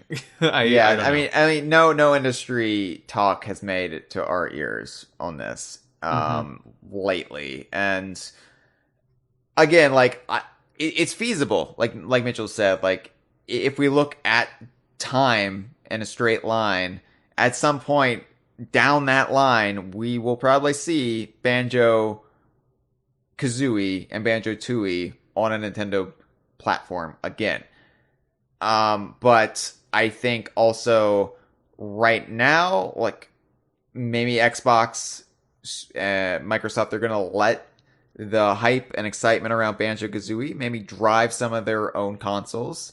And maybe, down the line then, when they feel like it's time, when they've made all the coin that they're going to get after the Smash hype, then they'll say, okay, maybe we'll consider it. But I wouldn't get my hopes up, and I think it's an argument that it's not worth waging online. They know how you feel. Like, they do. They know how much it's wanted among Nintendo diehards. All you gotta do is just wait and hope. I mean, like, and in the meantime, my assumption is that by the end of time, within the next maybe 20, 30, 40 years from now, all video games will be one file type. And the device on which you execute that file might differ in power, but it's all the same file type. It's heading towards VHS levels of ubiquity. And if you can wait until then, which I know is a long time, it will eventually automatically happen, where you can just have a Nintendo device and just open that file type. That's where I think we're going. So just, if it doesn't happen now, just wait until the distant future where it doesn't matter. All you got to do is wait to the distant future, Jacob. Come on, Jacob. Come on. And just go through those click-clock wood doors and get there faster. But and I know you're a Nintendo loyalist, but also it is, there are lots of options for the Xbox now. Some cheaper, and I would definitely reckon there's a lot of good games on the Xbox. If you like, Rare Replay is worth the price of admission alone, and if and you the next really want to Xbox play is it, coming out next year, so maybe if it doesn't happen by then, I think that's a safe bet. It's also getting in on a new console generation at the very beginning, which is like, I'm not telling you buy an Xbox, but also, there are worse things to consider than to buy an Xbox. I've owned an Xbox now since 2002, and I don't regret really any of those purchases. Maybe the first one a little bit, because there's only there, but and the 360 died on me, red ringed on me, but the Xbox One has been phenomenal. So, all right. Yeah. Thank you for the call. Call number 5. Call number 5. That's right. Oh my God. Banjo and Kazooie. Super Smash Brothers. Two things that I never thought would marry one another. And yet here we are. As I lay down in a chair, in a bed, thinking about the sheer act of God that we have just witnessed, I would be hard-pressed to say that I have not exhausted every last ounce of seminal fluid that my body can generate. I'd be lying if I said that 29-year-old me is more excited than 9-year-old me would have been. 9-year-old me hasn't gone through 20 years of suffering, 20 years of waiting for our bear and bird to make a grand cameo in Super Smash Brothers.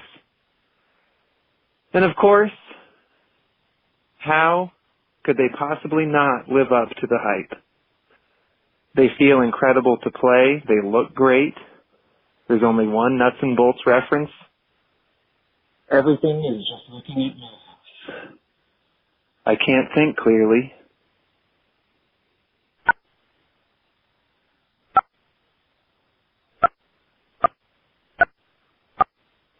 Guy starts dialing a pizza in the middle of that. Great. Or those Morse code or something? I don't know. Let us know, all you Morse code fanatics out there. What this guy's got a chair in a bed. In a chair in a bed. He can't count the nuts and bolts references, but that's fine. He's been taken aback. He's got no time for counting. This is an amazing time. He doesn't. He's bad at maths just like me. Oh, it's fine. And I think at least he has the right spirit about this. He's letting himself enjoy it. He's not getting hung up on what's next. He's living now, and that's living his best life. So bravo, sir. Kudos. And now we can take our sixth call.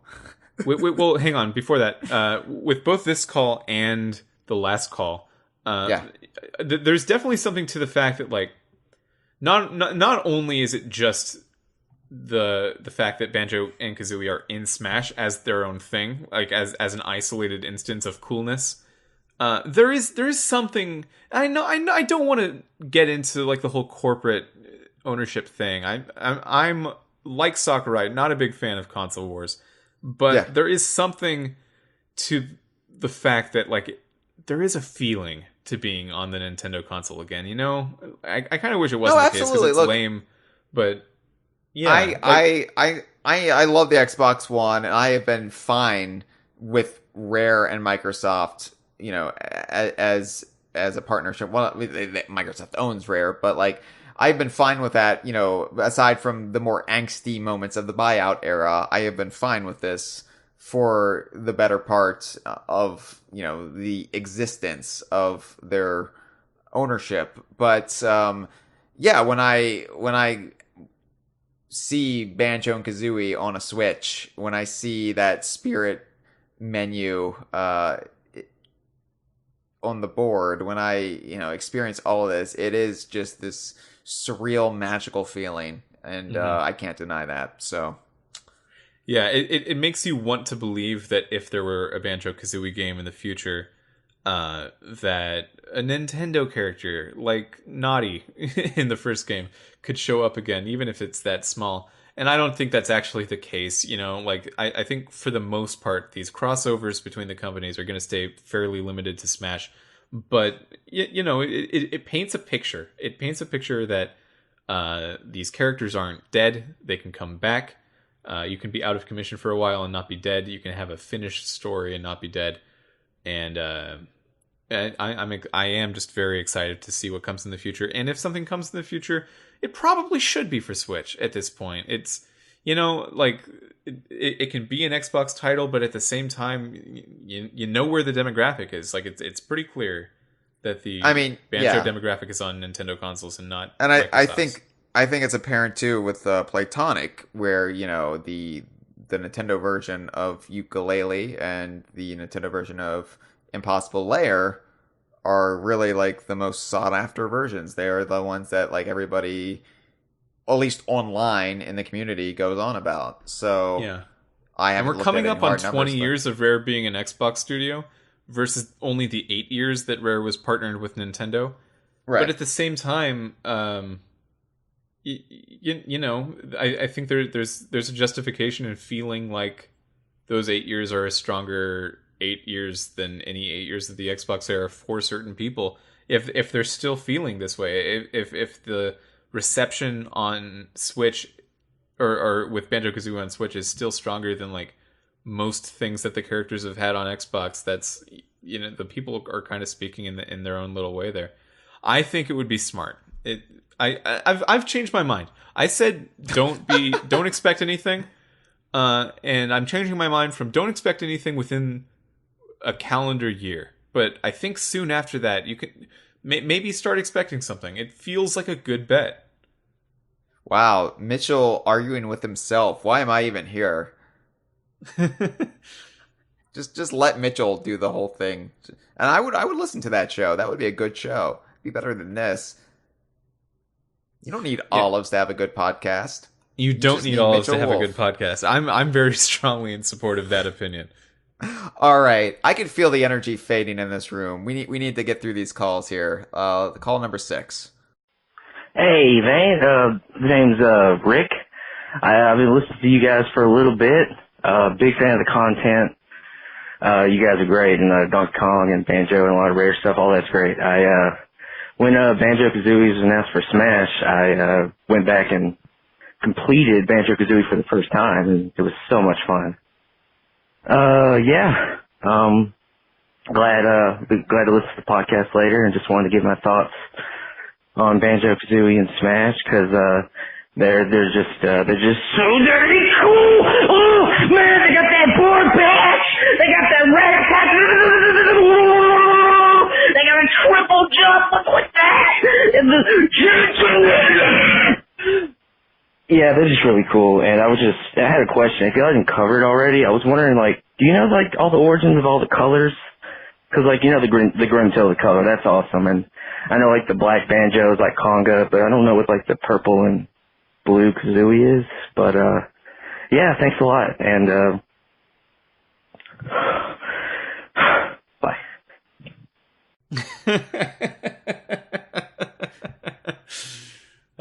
Nice. Hi, Rick.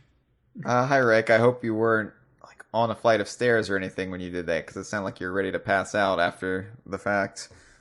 He was escalating into the sky in his own little airplane, and all of his facial muscles were just pulled back.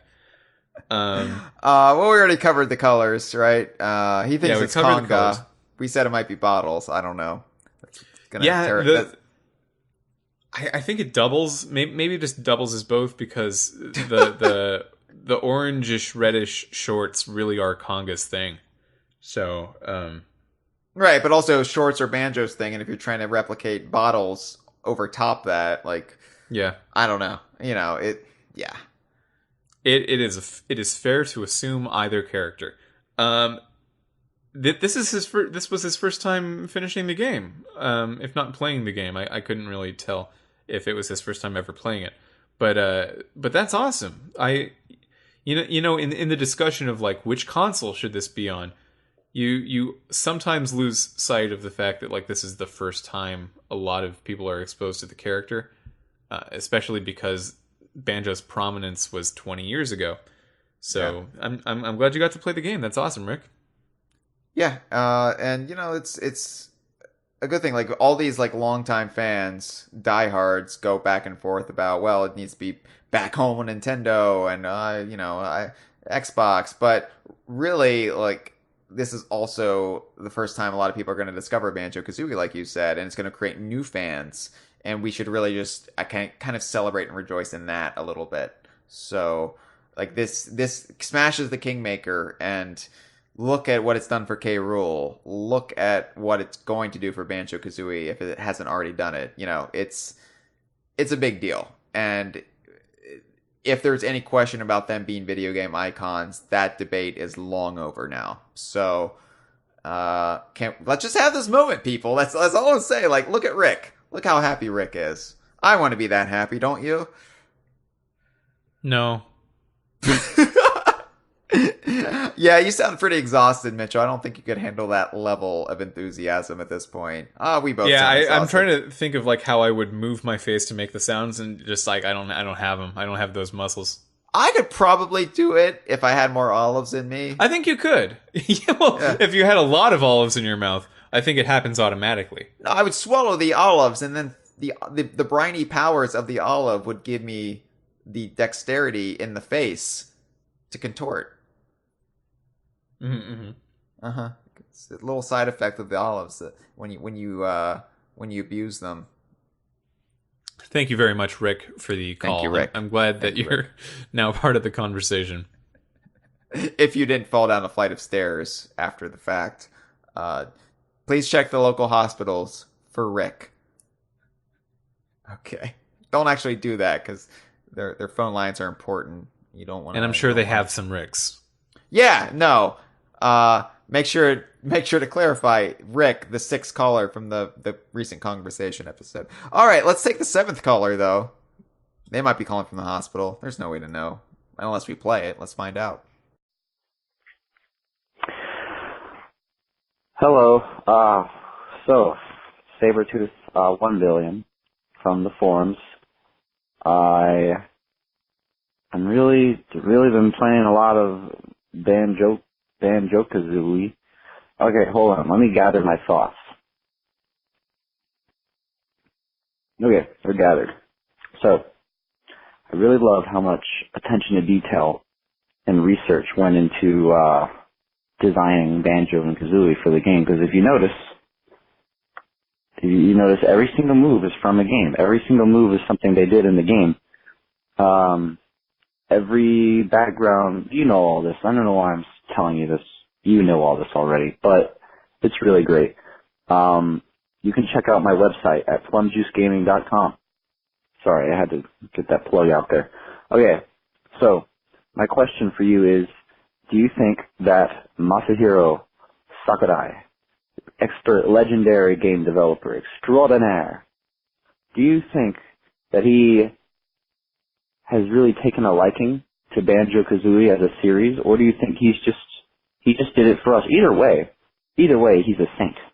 Either way, he's a saint for putting this amazing duo, this fantastic fighter in the game. But I have to wonder, because he was talking about it like he really understood the universe and the characters and the lore, and he came across as a genuine fan in that broadcast. And I'm just very surprised because he never seemed to me to be the type to really be a fan of rare collectathons, classic rare stuff in general.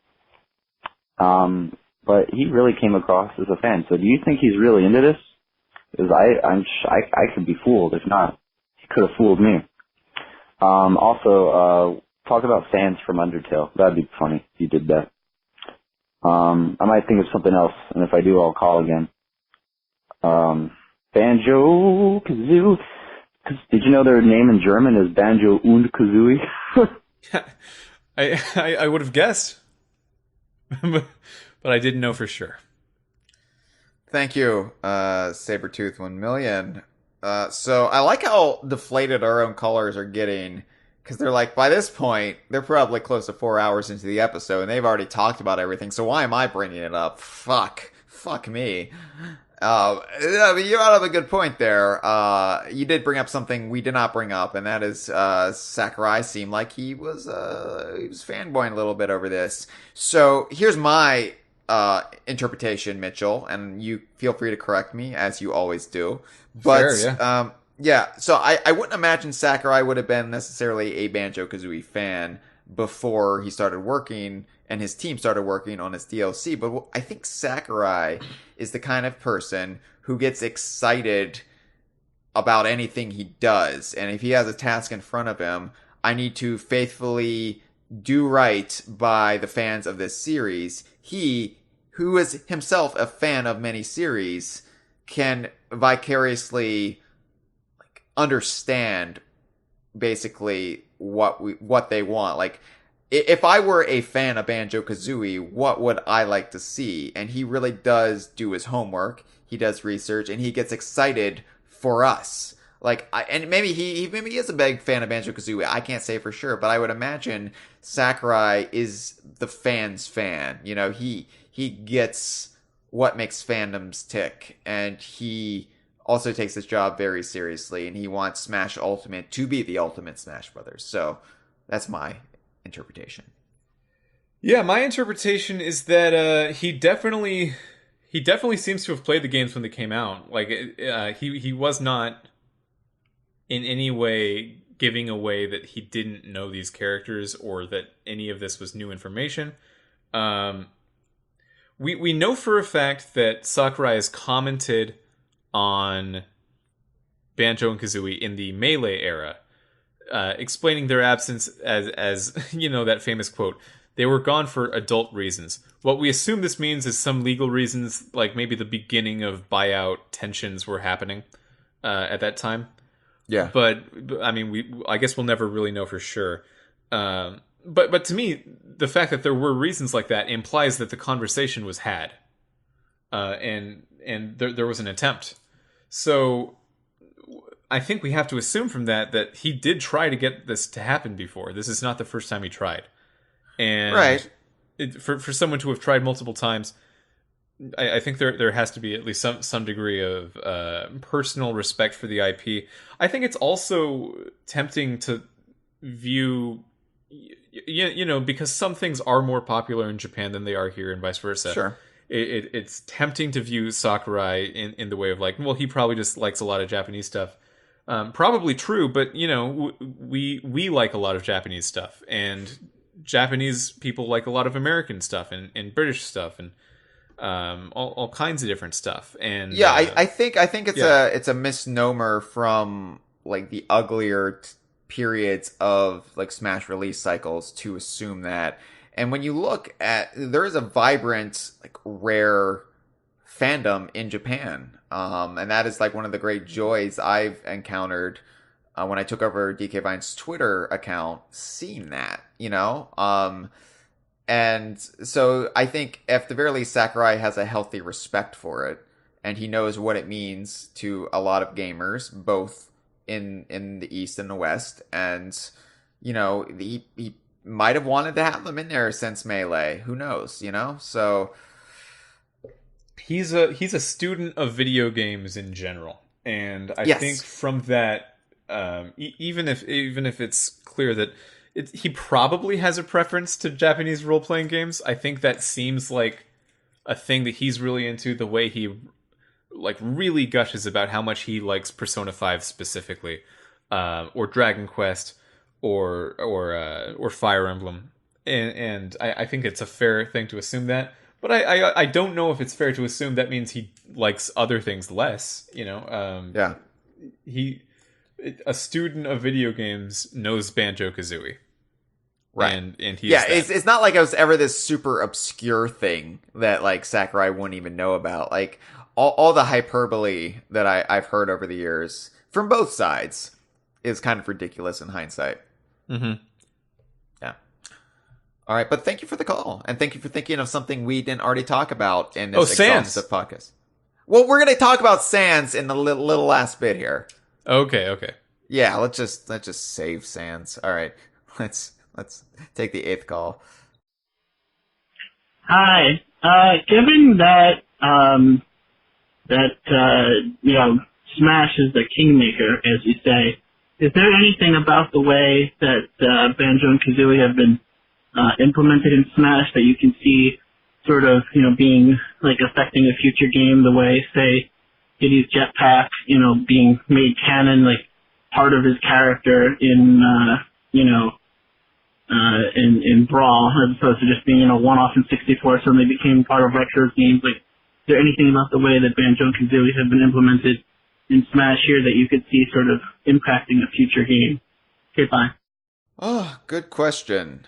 We touched upon this a little bit, but I don't think we really came to a definitive answer. I do think grenade eggs will take on an outsized importance compared to where they were at. Yeah, my assumption would be no. My assumption is that this character has stayed so true to the source material that there's really no room for any new stuff. What you said just now, grenade eggs, I think that's possible. Like, if you want to do a really streamlined moveset in a future Banjo-Kazooie game, maybe frontward eggs are always blue, backward eggs are always grenades. Something like that could happen. But even like going forward, like we will have grenade eggs as an item in a future game. That's not like even if we don't have fire and ice eggs and it won't be excluded again. We're gonna have buzz bombs. We're gonna, Tootie will probably show up. No, I'm on board with all the other things. Tootie won't show up. You got to broaden your horizons, man. This is a new era we live in. Forget Buzz about the old, man. will show up before Tootie shows up. Oh, okay. We'll get this on record. No, I think where this will affect Banjo-Kazooie is in the cast, and Gruntilda might revert to her original appearance. Like, even if they come up with a canon reason for it, there'll be a reason why she's a green witch again. She won't be a floating head in a jar on a robot or anything crazy anymore. Like, there are going to be more iconic set in stone things about Banjo, which up until now has been an ever evolving world, and that's been fine. But I think Smash definitely has an influence of how people perceive things, because it is a lot of people's first introduction to all of these franchises. So, you know what? You know what's going to be the really specifically Smash Bros. Thing that you'll see? What's that? Flying Jinjos, just in the wild. You'll see some Jinjos flying around. All right. Yeah, they flew in the first game, but they flew when you got them. I'm saying like when you find them, they're going to be flying already. They also flew around the Jinjonator, like to activate. They did some light flying. Okay. They dabbled in flight. In my dreams, I never soar through the air. I always just hover off the ground slightly when I fly in my dreams. So I always keep it reasonable in my dreams. When I never sleep, I just showy. float like a few feet above the bed. So that's usually that's just the same a possession kind of deal. Talking. Yeah. Mm-hmm. All right. Let's the Mitchell Wolfe spirit battle when the Jinjos inhabit your body and we have to fight you. A spirit battle is a good name for the night terrors I do have. So that, we'll have to do some rebranding around MitchellWolfe.com. Fair enough. All right, let's take our final call. Yeah, hi, Hyle, and whoever else, I guess. Yeah, Banjo and Smash, that's great and all, but it's 2019, and we have brand new renders of like Grunty and the Jinjos. I never thought that was possible, and it's honestly pretty crazy because most of the renders are just old JPEGs of stuff. I was wondering if did Rare do those or Nintendo did. I asked Greg Mails, and I think he was saying that they showed Nintendo what designs they should guide off of, and then Nintendo made the renders themselves, which I thought was pretty shocking and interesting. Yeah, but it's honestly just great. It's great. It's euphoric. I couldn't ask for anything else. Spiral Mountain, I think it's the best stage in the game because, it's just so great to see that environment recreated in HD, and there's fan service up the wazoo there. It's just fantastic, man. Smash Brothers really is one of the best games of this decade, and it's not even done yet. I'm one of the few people who actually has a history with King of Fighters and everything, so I'm really excited that they put in Terry. Anyway, I just want to give a quick call. It's pretty great that we're in this era. I'll see you guys. Well, thank you for the call, Eric. Got that in right when I was gathering the calls. Thank you for the last minute phone call, which always makes me panic. No, great to hear from you. So let's talk about Terry. Let's talk about the non-Banjo bits that this recent Smash update and Nintendo Direct brought and alluded to. So, first of all, Home Run Contest is now in the game. Thank God. I'm not joking. Jesus. Yeah. Yeah. Oh, thank Jesus. Yeah. Sorry, I forgot. Jesus did this one. God, they changed which one is going to do which thing for Smash Bros. The carpenter, he has access to a lot of wood, which is useful for making the bats. So yeah. Don't ask the Holy Spirit to do anything. They do such weird bullshit. That the whole. It's always so vague. Yeah. The scrolling ice climber stage. That's the Holy Spirit. Corrin, totally a Holy Spirit move. No, Which I should love be the home first run retro contest. character in Smash. Oh, Ice I'm not- Climbers. Isn't that interesting, Holy Spirit, that you would have that dumb opinion? Can I talk about home run contest just real quick? You're going on about the Holy Ghost. Oh my god, which is probably what makes you float above the bed at night. The home run contest, I loved it back, and I haven't actually played it in Ultimate, but I can't wait to because it's a lot of fun. It was a lot of fun back in Melee.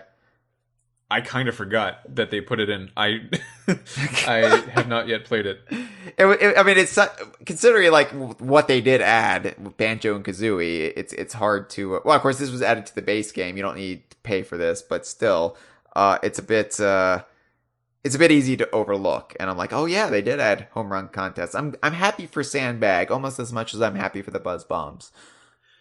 Yeah, with the home run contest is one of those things that like it seems easy enough that I don't know why it wasn't in the first game, but also easy enough, or the base game, I mean, easy enough that I don't know why it was in the DLC. It's cool that it eventually showed up. It's just, it's a weird bit of Smash history, and it's like a fun small thing to add. I'm cool with it. I have not yet played it.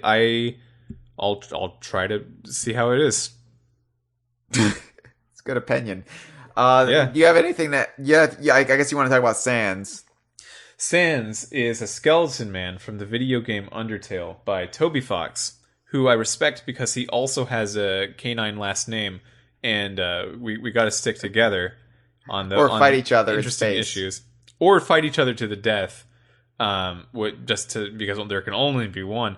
But yeah, I really love Undertale. Undertale was a really emotionally effective game for me when I first played it back in 2015, and I really was surprised by how touched I was by it, and the fact that it has a representation in Smash at all is amazing. I was kind of holding out hope against hope that Sans would make it in as a full fighter, but it always seemed unlikely. Especially because I think if you would do an indie character as a full playable character, you would do Shovel Knight. Shovel Knight, right? And Shovel Knight just made it in as an assist trophy, which was still a big deal, I guess, when you factor that in. But especially considering Shovel Knight made it for that came out before the Smash ballot, so Shovel Knight appeared in the ballot results, I'm sure.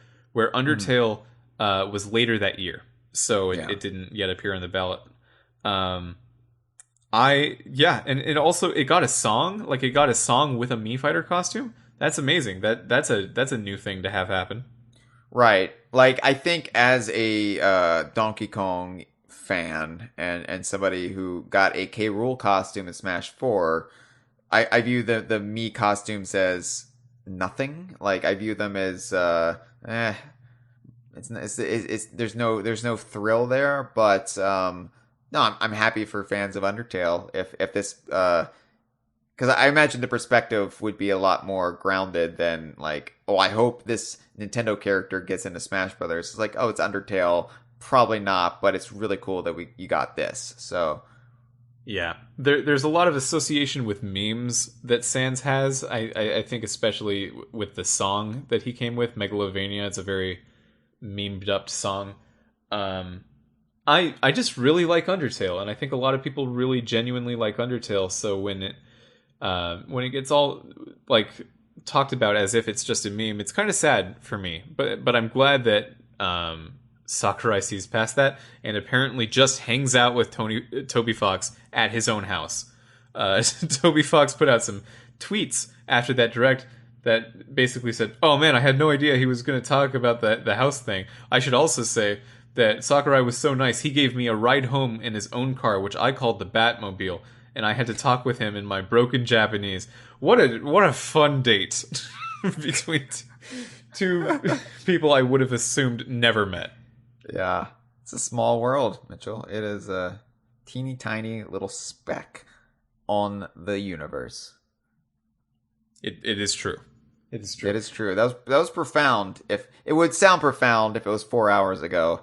Mm-hmm. Now I'm not so sure. So Terry, I mean, I would be happy with anybody, honestly, at this point. I don't care who's in the fighter pass because I've got my goods and I'm happy. I'm a fat, well-fed child in a corner, grinning and patting his belly. It's fine. Bring on whoever. Yeah, I have a little bit of a history with playing Neo Geo arcade machines at like pizza places, and the haircut place had a Neo Geo, and that's cool. I played mostly Metal Slug though with that. I don't have a huge association with King of Fighters. Kotaku recently put out an article detailing like the history of King of Fighters in Latin America, from Mexico to Chile and everywhere in between. And it seems like a big deal there, bigger than like King of Fighters and Fatal Fury ever were in America or Japan. So that is cool. It's cool to see them get something for themselves, because they're so underrepresented. I don't think of them when it's time to think of like regional representation for Smash. It can get a lot of, Western English speaking countries versus Japan, and the fact that there is a whole other group out there that is now getting a character they are potentially excited for. I can't speak for them, but it seems like a logically exciting thing. That's great, and I'm glad that happened. Yeah, absolutely. And do you have any thoughts on who the fifth fighter might be? There's some rumors out there that were going around before this direct that it might be Ryu Hayabusa, but a lot of there was so much smoke with. By the way, this is the character from Ninja Gaiden. For those who don't know, there was so much smoke with that I assumed there was a fire, like a ninja. Like a ninja's smoke. Oh yeah, so there you go. If he was in the game, he would also be a Smash Brothers character that smokes. Yeah, Terry would have to borrow his cigarettes. All of the rumors that pointed at him, though, were contingent on some other very specific things that didn't happen. So I guess we're kind of back to square one. I really don't know. When we say rumors, we also have to keep in mind that they're not so much rumors as usually hoaxes. That's true. Yeah. Rumors is giving it too much credence, yeah. They're often proposed leaks. And sure. They have a history of sometimes being right, which is the weird thing about this. There is someone on the inside at Bandai Namco who is leaking Smash Brothers information. That much is clear. I don't know how they're doing it or why it has such a bad leak problem, but like it really does. I don't know. I was thinking before that Ryu Hayabusa stuff, because I don't know how exciting Ryu would be. I would see that as a big get, though. Like, that's an iconic character from an iconic franchise with hidden history on Nintendo. So, like, yeah, I wouldn't disqualify him, but I also don't think he would hold up to the rest of the Fighter Pass. I don't know. I was thinking a Resident Evil character. I was thinking either Jill Valentine or Leon Kennedy. And the only issues I would see with that would be how real their guns are and how gun-focused they are. But Resident Evil is a huge franchise, and it's with Capcom, who they seem to have no problems working with for these characters. So that would be my guess, all else equal. I would love it to be another Western character. We still need to see Crash and Rayman, and Rayman especially would be great, but I think his spirit confirms him for this. I think you're right. I think you're right there. Rayman's disqualified from contention. Yeah, but he would be my guess. Rayman or Crash would be like solid choices, and it would also like be like, because right now Banjo-Kazooie is like the only like 3D like or like animal mascot kind of characters in the Fighters Pass. Everybody else is humanoid and a little bit more serious. So it would be nice to have a lighter the lighter side of gaming represented for the fifth one, but I don't know. The only clue I really have with this fifth Fighter Pass character is that they were originally planned to be the last character in Yes. what would have been the last Smash Brothers game for a really long time. Yes. So I have to assume that because they were in that position, they were thought to be like just a grand slam. Like they were thought to be like, no one's going to be mad at this, or at least Ken Griffey Jr. fewer people. Yeah, Ken Griffey, obviously, or Popeye. No, but like they had to at least be kind of safe. Like I thought Banjo-Kazooie was going to be it, but they did that in the middle, so I don't know. I mean, it made sense to announce it at E3. Like I can see that, but like if it's the guy from Ninja Gaiden, I think that's a weak ending. I think that, although to be fair, the last character for the base game that was announced was Incineroar, which was also a weak ending. I don't know if they're like really planning it out. Like, what would really be a grand finale? Like, they're not shooting off fireworks. They're releasing I think it's less of like a grand finale and much more of just like an all right-ish finale. It just don't be a bad finale. Where I think if Terry was the end, Terry's a good number 4 because Terry is probably the weakest, the least recognizable character on this list. Sure. I would even say Joker is more recognizable and more iconic now than Terry in most people's eyes. I really don't know. Resident Evil is a very popular thing, and that's kind of why I feel that way. It could be a good last one. I thought at some point Yokai Watch might get representation from level 5, but like I don't know, man. It's hard to say. I really don't know. Ooh, get Digimon in there. Yeah. Finally fighting Pokemon. Yeah. Do it. I wonder how much they actually care about Digimon in Japan, because apparently there wasn't really any kind of comparison between Digimon and Pokemon like we had in the West over there. Yeah. Yeah.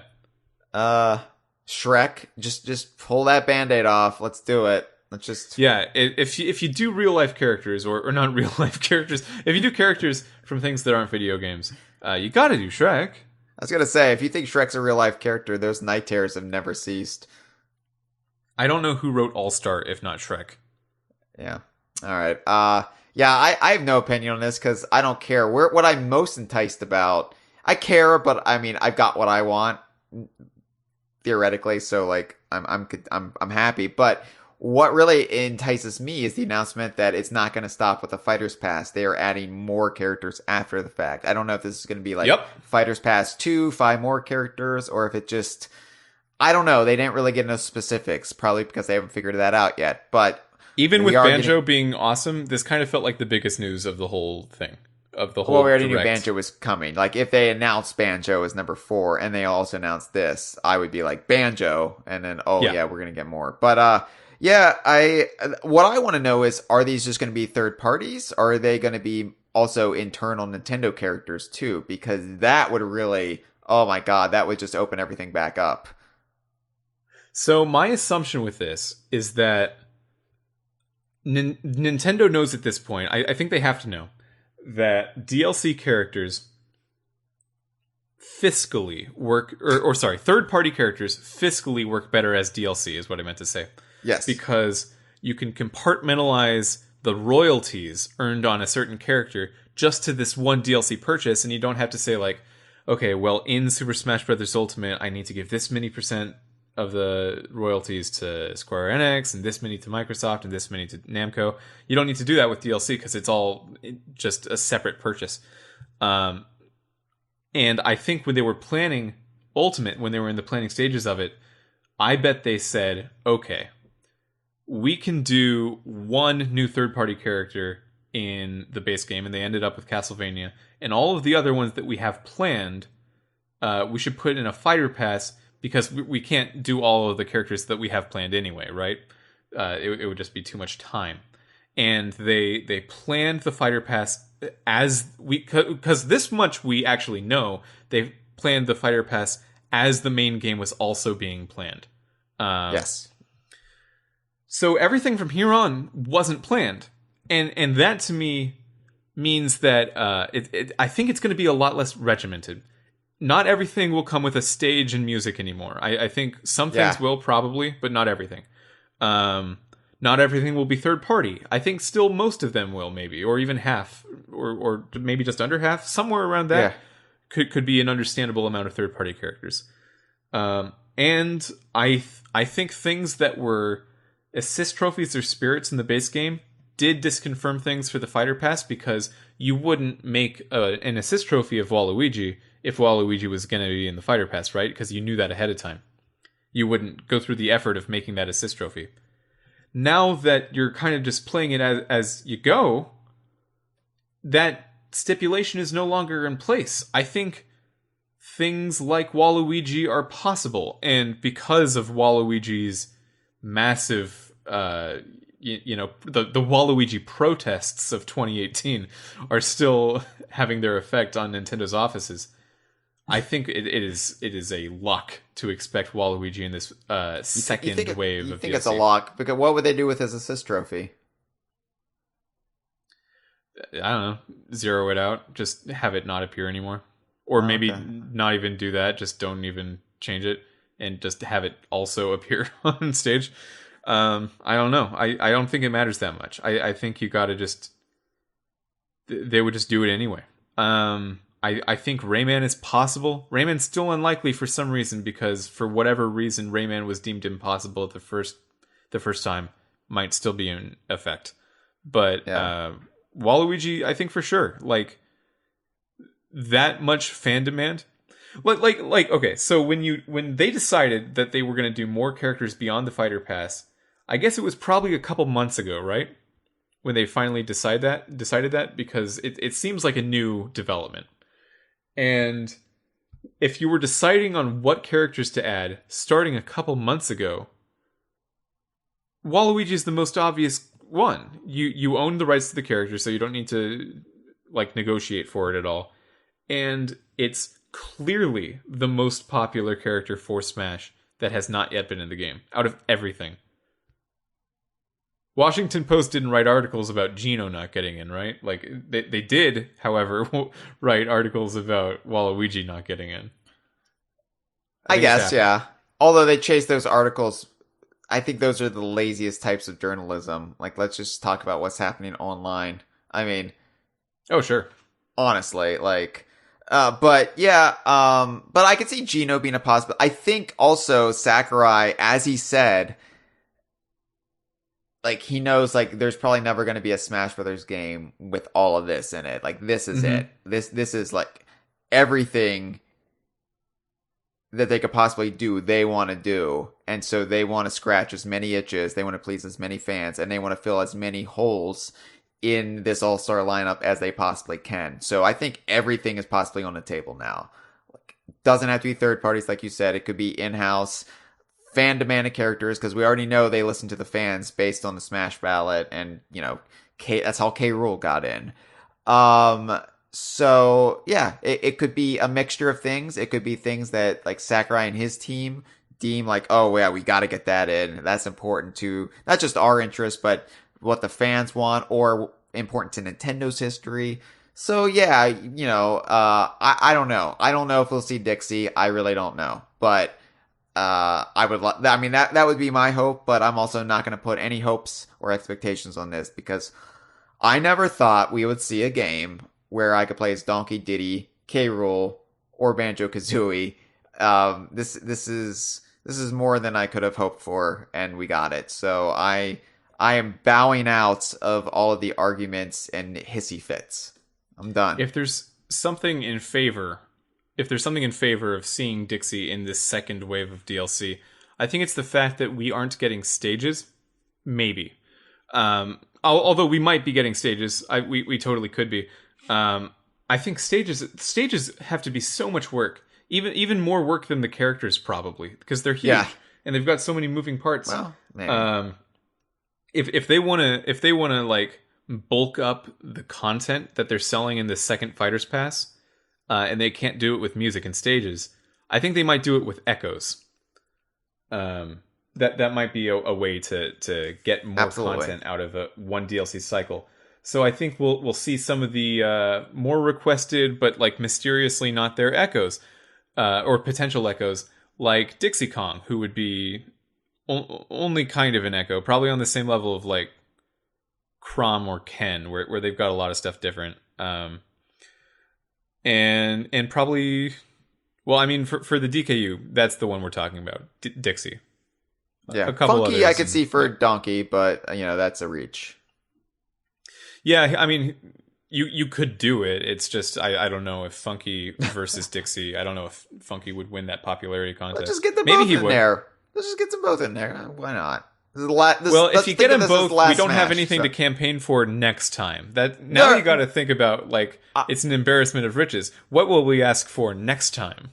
I don't care about Smash 6. Like Smash 6 no, because it's never going to get this good again.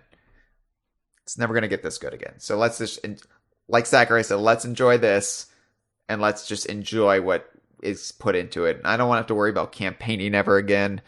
I'm out of politics, Mitchell. I'm out. I'm going to go into the private sector. Make my money that way. All right. Do you have anything you would like to say that hasn't been said in the nearly 4 hours we've been recording this? I thought this was going to be 90 minutes. I thought we were going to be in and out. No way. Banjo's in Smash. I don't. Hang on. Go ahead and follow the Super Jump podcast. It's a good podcast I make that has me in it and sometimes other people. I'm doing it. It's fine. All right. We have episodes. This has been a File 2 production. Que rico.